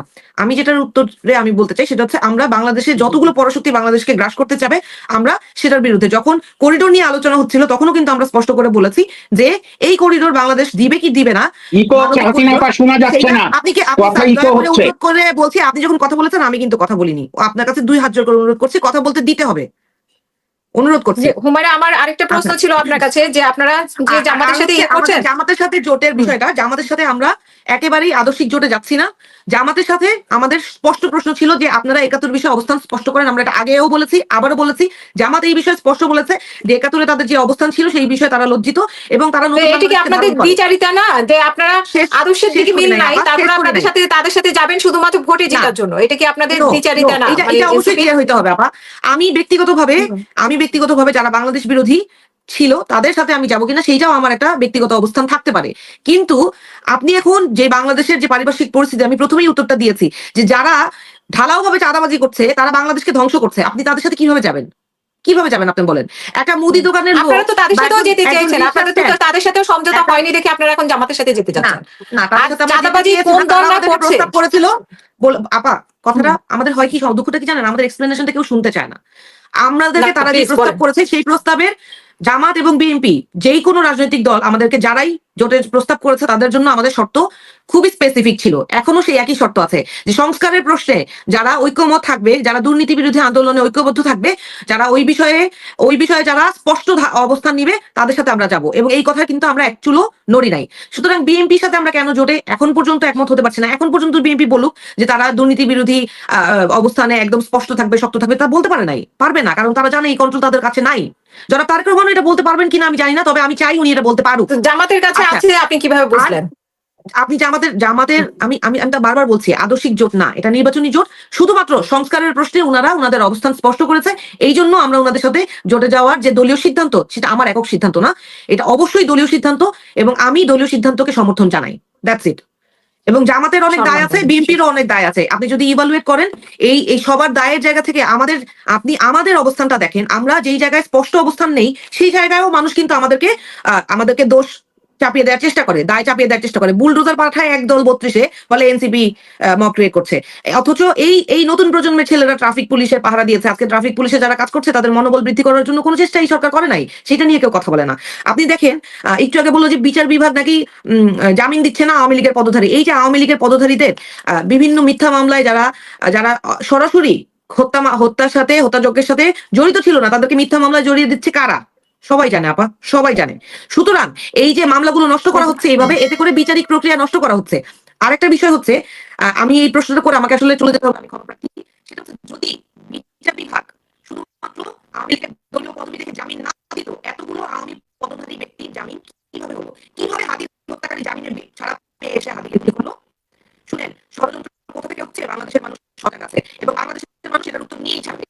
আমাদেরকে বারবার আচ্ছা, এখানে যদি বলে থাকেন হাদির, সেখানে শিশির মনিরও এখানে জড়িত আছে, কিন্তু শিশির মনিরের নামটা আসে না, বারবার শুধু বিএনপির মানে লয়ারের নামটা আসে, সেটা একটা বিষয়। এবং চাঁদাবাজ আপনি বলছেন যে বিএনপি, কিন্তু চাঁদাবাজি তো আমরা দেখতে পাচ্ছি, স্মার্ট চাঁদাবাজি, তারপরে মানে ছেঁচা চাঁদাবাজি, এরকম তো বিভিন্ন ধরনের চাঁদাবাজি হচ্ছে বিভিন্ন দলের। তো সেগুলোকে আমরা আসলে কিভাবে জাস্টিফাই করব যে এই চাঁদাবাজিটা ভালো, ওই চাঁদাবাজিটা খারাপ? তো সেটা আমরা কিভাবে পার্থক্য করবো? চাঁদাবাজির নমুনাটা চেঞ্জ হয়েছে, কিন্তু চাঁদাবাজি তো সব দলের মধ্যে কিছু না কিছু আছে। সেটাকে আপনি কিভাবে ইয়ে করবেন? আমার মনে হয় স্টার্ট হয়ে গেছে হুমায়রানুর। জি মাহবুব ভাই, হুমায়রানুর আপনি মনে হয় আমাকে শুনতে পাচ্ছেন না। জি মাহবুব ভাই, আপনার কাছে শুনতে চাই যে এই যে এখন যে হাদির বিচার নিয়ে মাঠে আছে, এই বিচার আসলে বিচার নাকি আপনার কাছে মনে হয় যে আগ্রাসন বিরোধী? আপনার মাইক্রোফোনটা, আমি যেটা হুমায়রানুরের কাছেও শুনতে চাই। আমি বলেছি ওনার কথা আমি শুনতে পাচ্ছি না। না, আমিও শুনতে পাচ্ছি না, ও চলে গেছে মনে হয়। না, আগেও শুনতে পাচ্ছি না। হুমায়রানুর ওর একটা মিটিং, আমার কথাও শুনতে পাচ্ছেন না? না, সবাই চলে গেলেন, আমি থেকে লাভ কি? আমাদেরও তো কাজকর্ম আছে। ওনাদের দলের মিটিং, আর উনি তো ওই যে কি জানে সালার ভাই নির্বাচনী প্রচারণা, আর এদের দলের মিটিং, এগুলো এখন কি জানতে চাচ্ছেন বলেন? চলে যাবে। আমি যেটা জানতে চাচ্ছিলাম যে এই যে এখন যে হাদির হত্যার বিচারটা কেন হয় নাই, সেটাও একটা প্রশ্ন আমাদের, যে আসলে কেন সরকার সময় নিচ্ছে। সরকার হাদি হত্যা শিকার হয়েছে কবে? স্পষ্ট না। আর এইখানে হচ্ছে যে আগ্রাসন বিরোধী, এই যে সারার ভাই তো বলে গেলেন যে তারেক জিয়ার জন্য রাস্তা বন্ধ করে রাখা হয়েছে বাইরে, কিন্তু এই যে আগ্রাসন বিরোধী যে বা হাদি হত্যার বিচারের জন্য তো আমরা দেখতে পাচ্ছি যে লাগাতার আছে, কিন্তু আমরা তো সবাই চাই হাদি হত্যার বিচার হোক, কিন্তু সেটা হচ্ছে না কেন? মানে সরকারের কাছে কি আপনি সদুত্তর কোনো পেয়েছেন এ নিয়ে? আর এটা হতে দিচ্ছে দিনের পর দিন, এই যে বিক্ষোভটা হচ্ছে রাতভর। একটা হত্যার বিচার কি 72 ঘন্টার মধ্যে হয়? না, 72 ঘন্টা তো হয়নি, প্রায় তো 2 সপ্তাহ হয়ে গেছে। আরো লাগবে সময়। আশ্চর্য ব্যাপার, একটা হত্যার এফআইআর হয়েছে, পুলিশ এখনো তদন্ত রিপোর্ট দেয়নি। তদন্ত রিপোর্ট দেবে, আদালতে যাবে, হবে। সেটা সরকারের মন্ত্রীরা বলতে পারবে পুলিশ তদন্ত শেষ করছে না কেন।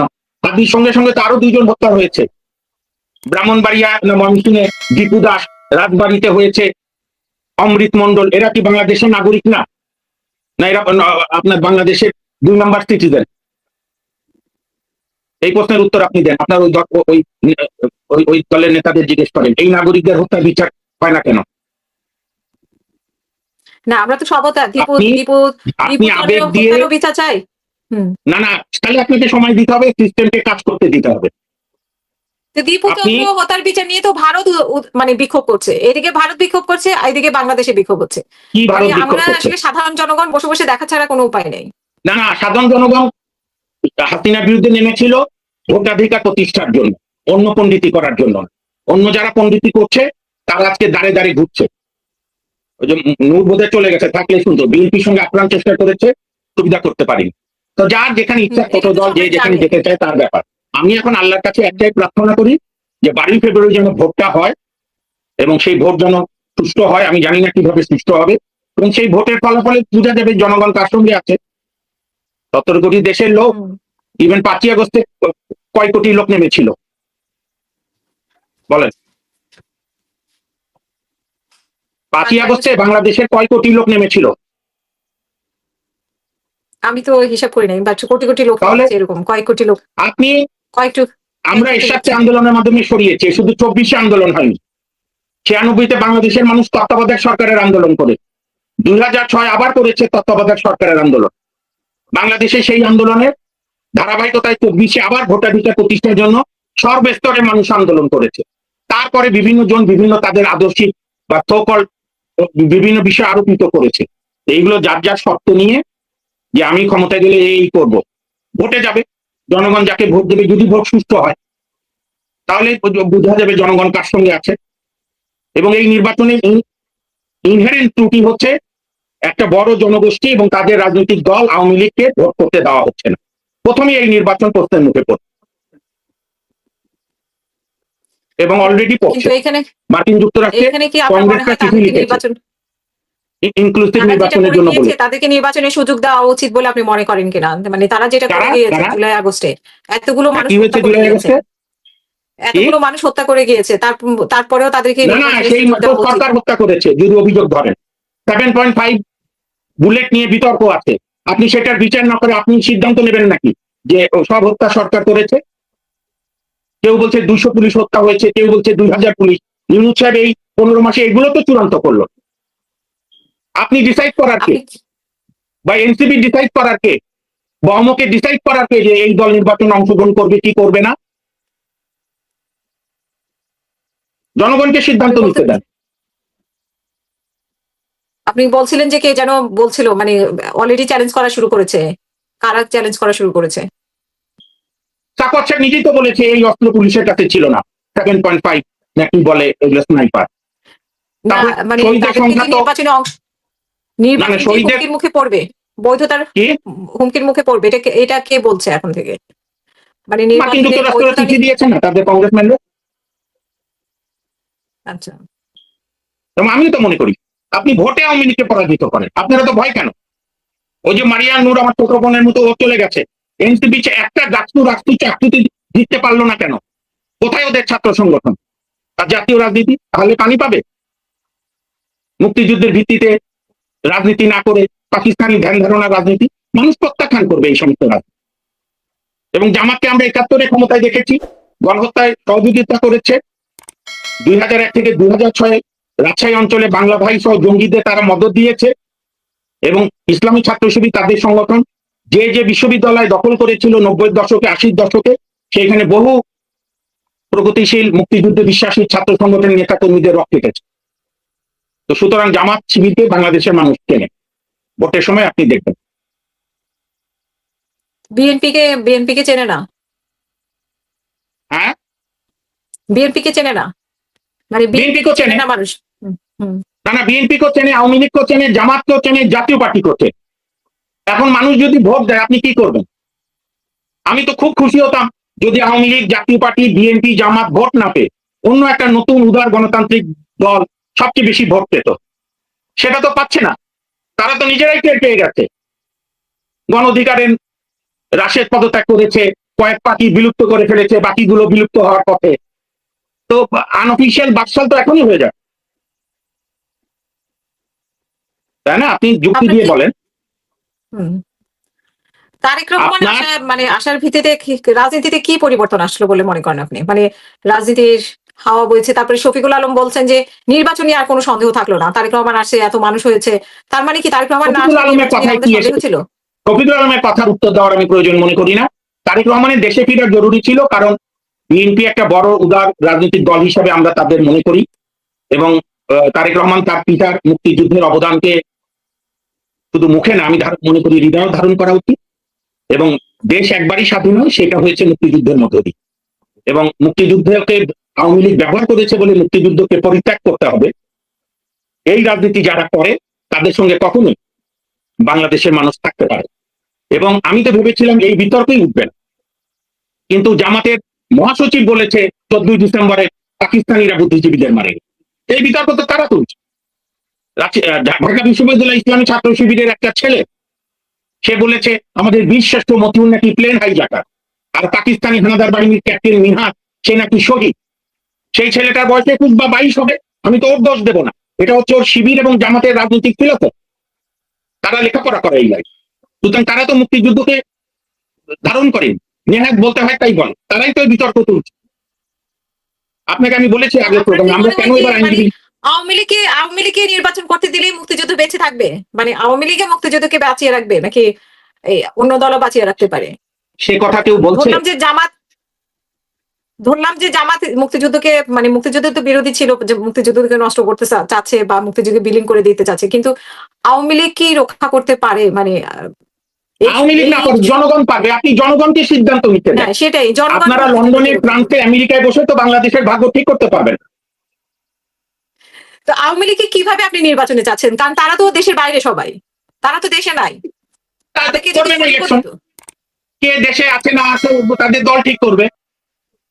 আপনি নিষিদ্ধের রাজনীতিতে যাচ্ছেন কেন? জামাতকে তো আওয়ামী লীগ নিষিদ্ধ করেছিল, আটকে রাখা গেছে। আমি বলছি এই নিষিদ্ধ এবং মুক্তিযুদ্ধকে বিতর্কিতর মধ্য দিয়ে শেখ হাসিনা বা আওয়ামী লীগের রাজনীতিকে আমরা দ্রুত আবারও সারফেসে আনা, না বুঝে না জেনে কাজ করে যাচ্ছি। শুনেন, বিএনপি 2006 পরে 8 নির্বাচনে হারলো, বিএনপির বিরুদ্ধে আওয়ামী লীগ লাগাতার নির্যাতন করলো, তারপরও বিএনপি বড় দল হলো কেমন করে? 2024 শেখ হাসিনা হেন চেষ্টা করেনি বিএনপিকে ভাঙা, ওই 2-1 পিস ভাঙতেও পারছিল ব্যারিস্টার শাহজাহান ওমর একজনই। কেন? মানুষ আওয়ামী লীগের উপরে, শেখ হাসিনার উপরে বীতশ্রদ্ধ হয়ে গেছে। কারণ শেখ হাসিনা যে কথা বলে ক্ষমতায় গিয়েছিল মানুষকে সুশাসন দেবে, সেইটা দিতে পারেনি। আপনার তো অনেক টিম, আপনি এখানে একটা বাংলাদেশের 20টা জেলায় আমি চ্যালেঞ্জ দিলাম, আপনি একটা র্যান্ডম জনমত যাচাই করেন তো, যে মানুষ কি 15 মাসে কোনো পরিবর্তন দেখেছে? হাসিনা স্টাইলই দেশ চলছে। হাসিনা দিল্লিতে আরামে বসে আছে, লুটিয়ান আপনার বাংলায়, এখানে হাসিনা স্টাইলে সব চলছে, সবকিছু একই স্টাইলে চলছে। আপনি এই যে আসিফ মাহমুদ আর মাহফুজ পদত্যাগ করার পর দুর্নীতি নিয়ে হঠাৎ মানুষজন ন্যায্য প্রশ্ন করা শুরু করলো, এমন সময় দুর্ঘটনা ঘটলো। জুলাই আন্দোলনের অন্যতম সংগঠক হাদি শরীফুজ্জামান হাদি সাহেব নৃশংস হত্যাকাণ্ডের শিকার হয়ে, ওই কি হলো? উপদেষ্টাদের এই পদত্যাগী দুই উপদেষ্টার দুর্নীতি চাপা পড়ে গেল। তাহলে আপনার সিনিয়র সাংবাদিক মাহবুব কামালের নাম শুনেছেন না? উনি বলেছে 15 বছরে আওয়ামী লীগের দুর্বৃত্তরা যে দুর্নীতি দুঃশাসন করেছে, ওই ঠিক নিয়মে এই 16 মাসের দুর্নীতির হিসাব করেন, পার হয়ে যাবে আওয়ামী লীগের দুর্নীতি। আসিফ মাহমুদের এপিএস 6 মাসের মাথায় 400 কোটি টাকা। আপনারা তো এগুলো নিয়ে কোনো আলাপ করেন না, কে কার সঙ্গে যোগ করছে না করছে এটা বিষয়। আপনি একটা প্রোগ্রাম করেন, এই সরকারের লোকজনকে আনেন, উপদেষ্টারা তাদের সম্পত্তি নিয়ে ব্যস্ত হয়ে গেছে, তাদের দুর্নীতির কি সাধারণ মানুষের মিশে গেছে। আর আমার কথা শুনুন, মামুন ভাই দুদককে অ্যাক্টিভ করেনি, ইউনূস সাহেব দুদককে অ্যাক্টিভ করেনি। আপনি উপদেষ্টার এখনো সম্পত্তির হিসাব দিক না, যে তারা 8 আগস্টে যে সম্পদ ছিল। মাহফুজ এখন নির্বাচনের প্রস্তুতি নিচ্ছে, তো তাদের তাদের হিসাব নিকাশ কই গেল? তারাও তো কিছু দিল না, তাদের কাছে কেউ জানতেও চাইলো না, কেউ চায় না, মানুষের মতো মিশে। বাংলাদেশের দালাল সাংবাদিকরাও চায় না। এখন ভরসা আপনারাও চান। আপনারা একটা প্রোগ্রাম করেন যে মাহফুজ এবং আসিফ মাহমুদ তারা 8 আগস্টে কয় টাকা সম্পত্তি ছিল, শুধু ওই 2 ভদ্রলোক কেন, পুরো উপদেষ্টা পরিষদ।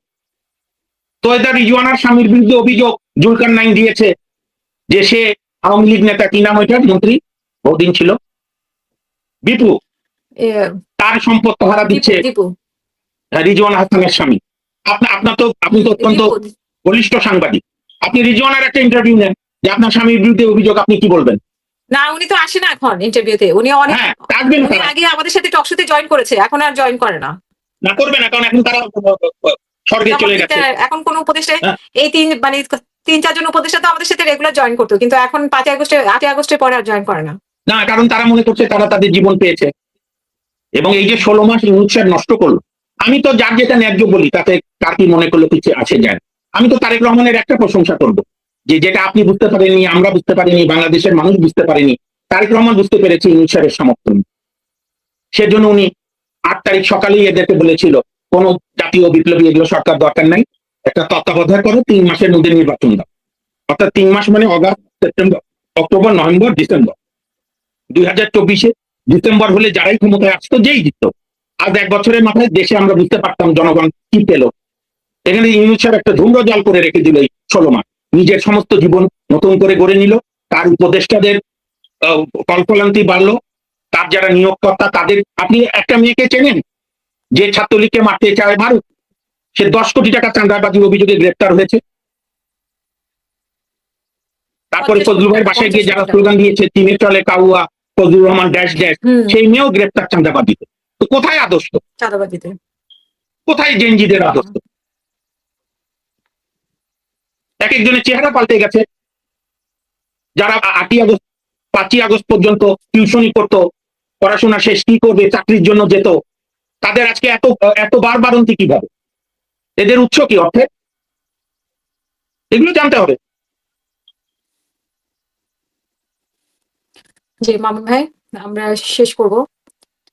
শেষ কথা হচ্ছে কিছু বলার সাম্য, আছে? সামাজিক ন্যায় বিচার এবং মানবিক মর্যাদা, এই 3টি লক্ষ্য নিয়ে বাংলাদেশকে যদি আগামী দিনে গড়া শুরু করা যায়, আমাদের অবকাঠামো উন্নয়ন গত 54 বছরে অনেক হয়েছে। যমুনা ব্রিজ, পদ্মা ব্রিজ থেকে মেঘনা ব্রিজ, সব আমলে সব সরকারেরই কম বেশি অবদান আছে, এগুলোকে অস্বীকার করার কোনো স্কোপ নেই। শেখ হাসিনার নানা দোষ আছে, নানা অবকাঠামোগত উন্নয়নও সে করেছে, এবং জনগণ সিদ্ধান্ত নেবে বাংলাদেশে কোন দল রাজনীতি করবে, কোন দল রাজনীতি করতে পারবে। এইটা কোনো টিভি স্টুডিওতে বসে, প্যারিসে বসে, আমেরিকায় বসে বা কোনো রাজনৈতিক দলের অফিসে বসে সিদ্ধান্ত নিলে সেই সিদ্ধান্ত বুমেরাং হবে। এবং এখনো ভোটে আওয়ামী লীগের ব্যাপক ভোটার রয়েছে, তারাই ফ্যাক্টর হবে আগামী নির্বাচনে কারা ব্যাপক আসনে জিতবে। আপনি জিজ্ঞেস করেন তো জামাতকে বা এই যে যারা অনেক বিপ্লবী দল, যে আওয়ামী লীগের সমর্থকদের ভোট তারা প্রত্যাখ্যান করবে কিনা? একটা ভোটের রাজনীতি আরেক জিনিস। তলে তলে সবাই চেষ্টা করছে আওয়ামী লীগের ভোটারদেরকে নিজেদের দিকে আনা, এবং এটাই হবে দিন শেষে। আওয়ামী লীগের ভোটাররা যেদিকে ভোট দেবে তারাই বিজয়ীর দিকে যাবে। আপনি লিখে রাখেন, সেটাই। আওয়ামী লীগের ভোটাররাই ফ্যাক্টর হবে বিজয়ের প্যানেলে। বিজয়ী কে হবে প্রত্যেক আসনে? আওয়ামী লীগের ভোটাররা আবার নিষিদ্ধ না, আওয়ামী লীগের ভোটাররা নিষিদ্ধ না। তো আওয়ামী লীগের ভোটার তাদের ভোট দেবে যারা মনে করে যতটা কম শত্রুতা তাদের সঙ্গে। এবং এই নিষিদ্ধের রাজনীতি বাংলাদেশে সুফল বয়ে আনবেন। ঘৃণা, প্রতিহিংসা আরেকটি প্রতিহিংসাকে আমন্ত্রণ জানায়। ঘৃণা দিয়ে কোনো কিছু গড়া যায় না। তাহলে নকশালরা সফল হতো পশ্চিমবঙ্গে, তামিলে, জাফনায়, এই আপনার প্রভাকরণরা সফল হতো। দেশ থেকে আইনের শাসনে। আমি আরেকটা শেষ করে দিই, গণতন্ত্রের কোনো আব্বাম্মা লাগে না, গণতন্ত্রে কয়েকটা প্রতিষ্ঠান লাগে। প্রথম হচ্ছে স্বাধীন বিচার বিভাগ, সার্বভৌম পার্লামেন্ট, আর যতটা যোগ্য নির্বাহী বিভাগ। এর কোনোটাই গত 54 বছরে আমরা গড়িনি। এই 15 মাসে আরো শেষের দিকে গেছে, কোনো উন্নতি হয়নি, উন্নতির চেষ্টাও করেনি ইতিহাসে। একদিন এই প্রশ্নেরও জবাব দিতে। এখন 12 ফেব্রুয়ারি নির্বাচন যতটা সুস্থ হওয়া দরকার ততটা যেন হয়, অন্তত একটা গ্রহণযোগ্য নির্বাচন হয়, এবং নির্বাচনের মাধ্যমে সরকারের কাছে আমাদের প্রত্যাশা থাকবে আইনের শাসন, স্বাধীন বিচার বিভাগ এবং সার্বভৌম পার্লামেন্টের মাধ্যমে। তারর ভাই চলে গেছে, যেগুলো সংস্কার দরকার ছিল সেগুলো এরা কিচ্ছু করে। এমপিদেরকে সমস্ত উন্নয়ন কর্মকাণ্ড থেকে দূরে সরিয়ে রাখা উচিত ছিল, তাহলে দেখতেন এত দল বিলুপ্ত হতো না, এত লোক এমপি হওয়ার জন্য পাগল হতো। এই জন্যই পাগল হয় যে একবার এমপি হওয়া মানে 2 প্রজন্ম, তারপরে 2 উত্তরাধিকারী প্রজন্ম আর কিছু করে খেতে হয়। এবারও তাই আছে, যে কারণে এত পাগলামি। আপনি দেখেছেন কি? আমি শেষ করি একটা কৌতুক বলে। ওই এক ছেলে ভাইবা বোর্ডে ঢুকেছে, ঢুকেই কাঁপছে। শিক্ষক বলছে, বাবা তুমি কাঁপছো কেন? বলে, স্যার কাঁপার দেখতেন কি, প্রশ্ন খালি একটা করে দেখেন। তা আপনি সুবিধাবাদী রাজনীতি এখন কি দেখছেন? আপনি নির্বাচনী নমিনেশনের পেপার জমা দিন, প্রত্যাহার করুক, তারপরে দেখেন আপনি বিদ্রোহী ক্যান্ডিডেট ছড়াতে দিলেন। এবং নির্বাচন অনেক ধন্যবাদ। হয়তো ইউনূস সাহেব দেরি করে আমাদের বাংলাদেশের মূল্যবান 12টা মাস, 1টা বছর উনি নষ্ট করেছেন। এটা জবাব ওনাকে দিতে হবে। কারণ যত এখন মনে হচ্ছে না, যত তাড়াতাড়ি নির্বাচনটা হতো ততই মঙ্গল হতো। অনেক মঙ্গল ছিল। আমি তো বললাম তারেক রহমানের এই বুদ্ধিদীপ্ত চিন্তার জন্য আমি তাকে অভিনন্দন জানাই। এবং হাদিকেও জীবন দিতে হতো না হয়তো। কাউকে জীবন দিতে হতো না। আপনি যে যারাই মানে অবেলায় নির্মম হত্যাকাণ্ডের শিকার হয়, পরিবর্তন ভাবি, আপনি এবার দেখেছেন শ্রীদেবীর মেয়ে জাহ্নবী কাপুর আমাদের বাংলাদেশ নিয়ে বিদ্বেষমূলক আপনার টুইট করেছে এই দীপু দাস আর অমৃত মন্ডলের মৃত্যুতে। সারা বিশ্বের সামনে আমাদের ছবি কি যাচ্ছে? আপনি কি এককভাবে বাঁচতে পারেন নাকি গ্লোবাল ভিলেজের যুগে? আপনি দেশকে সারা বিশ্বে কি মেসেজ দিচ্ছেন? আপনি পত্রিকা অফিস জ্বালিয়ে দিচ্ছেন। আমি ডেইলি স্টার প্রথম আলোর মধ্যে ডেইলি স্টার মাঝে মাঝে পড়ি। আপনার ডেইলি স্টার প্রথম আলো ভালো লাগে না, আপনি পড়বেন না। আপনি পাল্টা একটা প্রথম আলো পত্রিকা করেন না। যারা প্রথম আলোর চেয়ে বেশি জনপ্রিয় হবে তা তো করতে পারছেন না। এখনো প্রথম আলো বেশি চলে, এখনো যারা একটু লেখাপড়া জানে ডেইলি স্টার করে।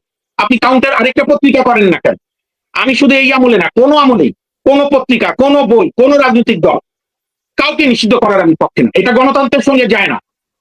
আপনি কেউ অন্যায় করলে, খুন করলে তার বিচার করবেন, কিন্তু রাজনৈতিক মতবাদ, রাজনৈতিক আদর্শ সবার প্রচার করার অধিকার আছে। করেছে, জামাত তো না এই 15 বছরের মধ্যে কম করেছে।